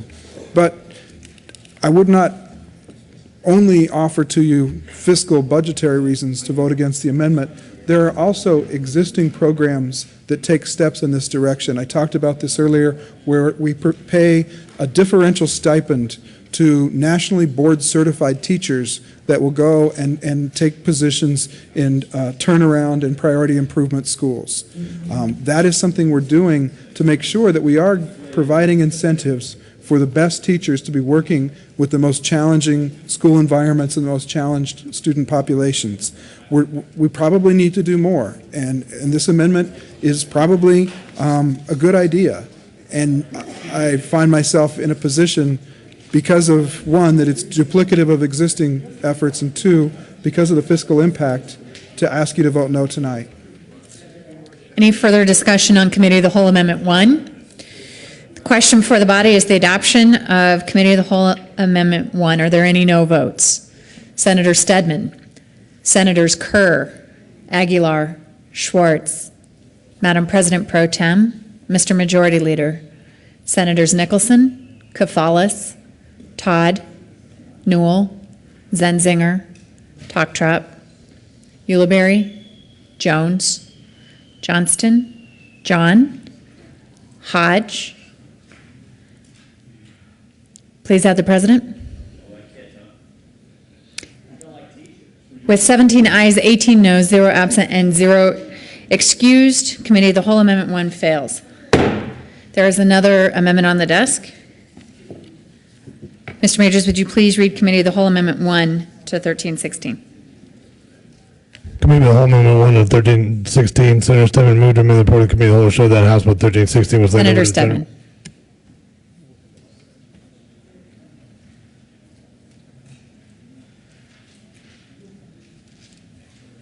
Thank you, Madam President. I move Committee of the Whole Amendment 1 for House Bill 1316. Colleagues, this just shows that the bill laid over. The debate tonight, I think, was during the dinner hour, and a lot of folks weren't in the room. And there's been a request to hold this bill back so that it can be debated on the floor, and this amendment will bring it back to that posture, so I'd ask for an aye vote. Any discussion? Question is the adoption of Committee of the Whole Amendment 1. Are there any no votes?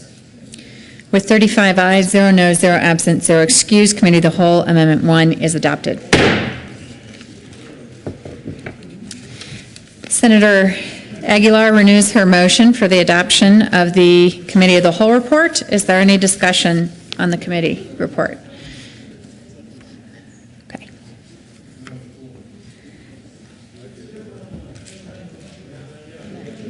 Are there any no votes?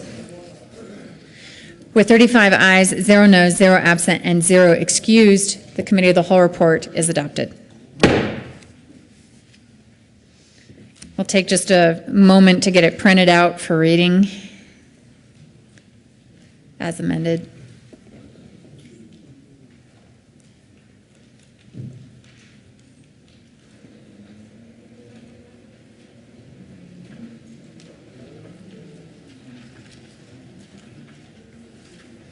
Thank you.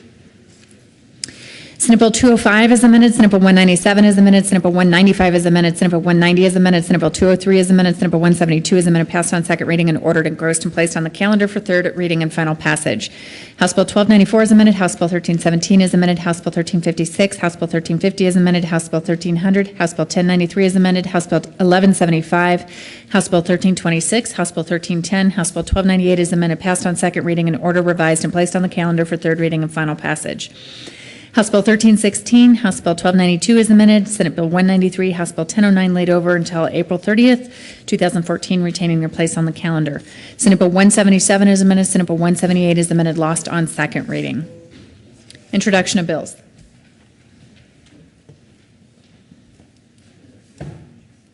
Senate Bill 219 by Senator Ulibarri and Representative Ferrandino concerning the collection of data on the shortage of owner-occupied affordable housing in Colorado. State Veterans and Military Affairs. Signing of bills. April 29, 2014, the President signed House Bills 1005, 1006, 1008, 1010, 1017, 1021, 1030, 1080, 1130, 1181, 1185, 1222, 1267, 1291, 1295, 1313, 1314, 1354. Announcements.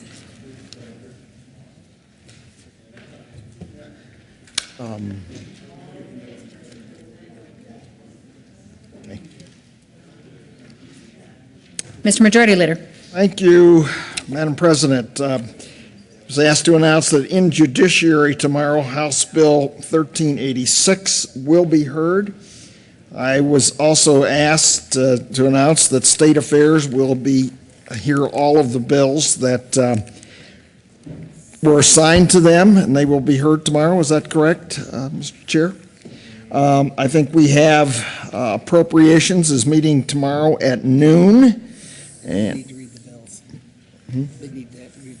And they will hear House Bills 1015, 1023, 1037, 1066, 1085, 1096, 1118, 1279, 1296, 1301, 1311, 1352, 1355, and 1373, and that will be at noon at the normal place.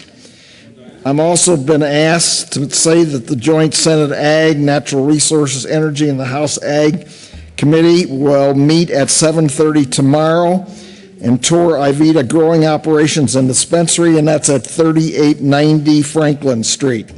So an early morning meeting for the Ag Committees, 7:30, 3890 Franklin Street.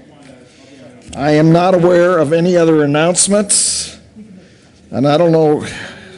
Senator Toktroff has her hand up.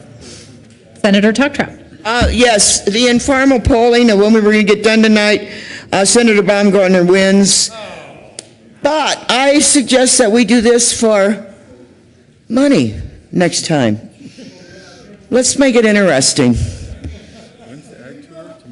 Ag tour is tomorrow morning at 7:30. Senator Cavan. Thank you, Madam President. I've had multiple requests that just came in about adding more members to the Ag Tour tomorrow, so we're going to make that happen. I'm sure you will, Mr. Minority Leader. Mr. Majority Leader. Thank you. I think it's time, the golden hour, my friends. So I move the Senate adjourn till 9 a.m. Wednesday, April 30th, and thank you all for a good day. You've heard the motion. All in favor, say aye. Aye. Opposed, no. The ayes have it. Senate will adjourn till 9 a.m. tomorrow, Wednesday, April 30th.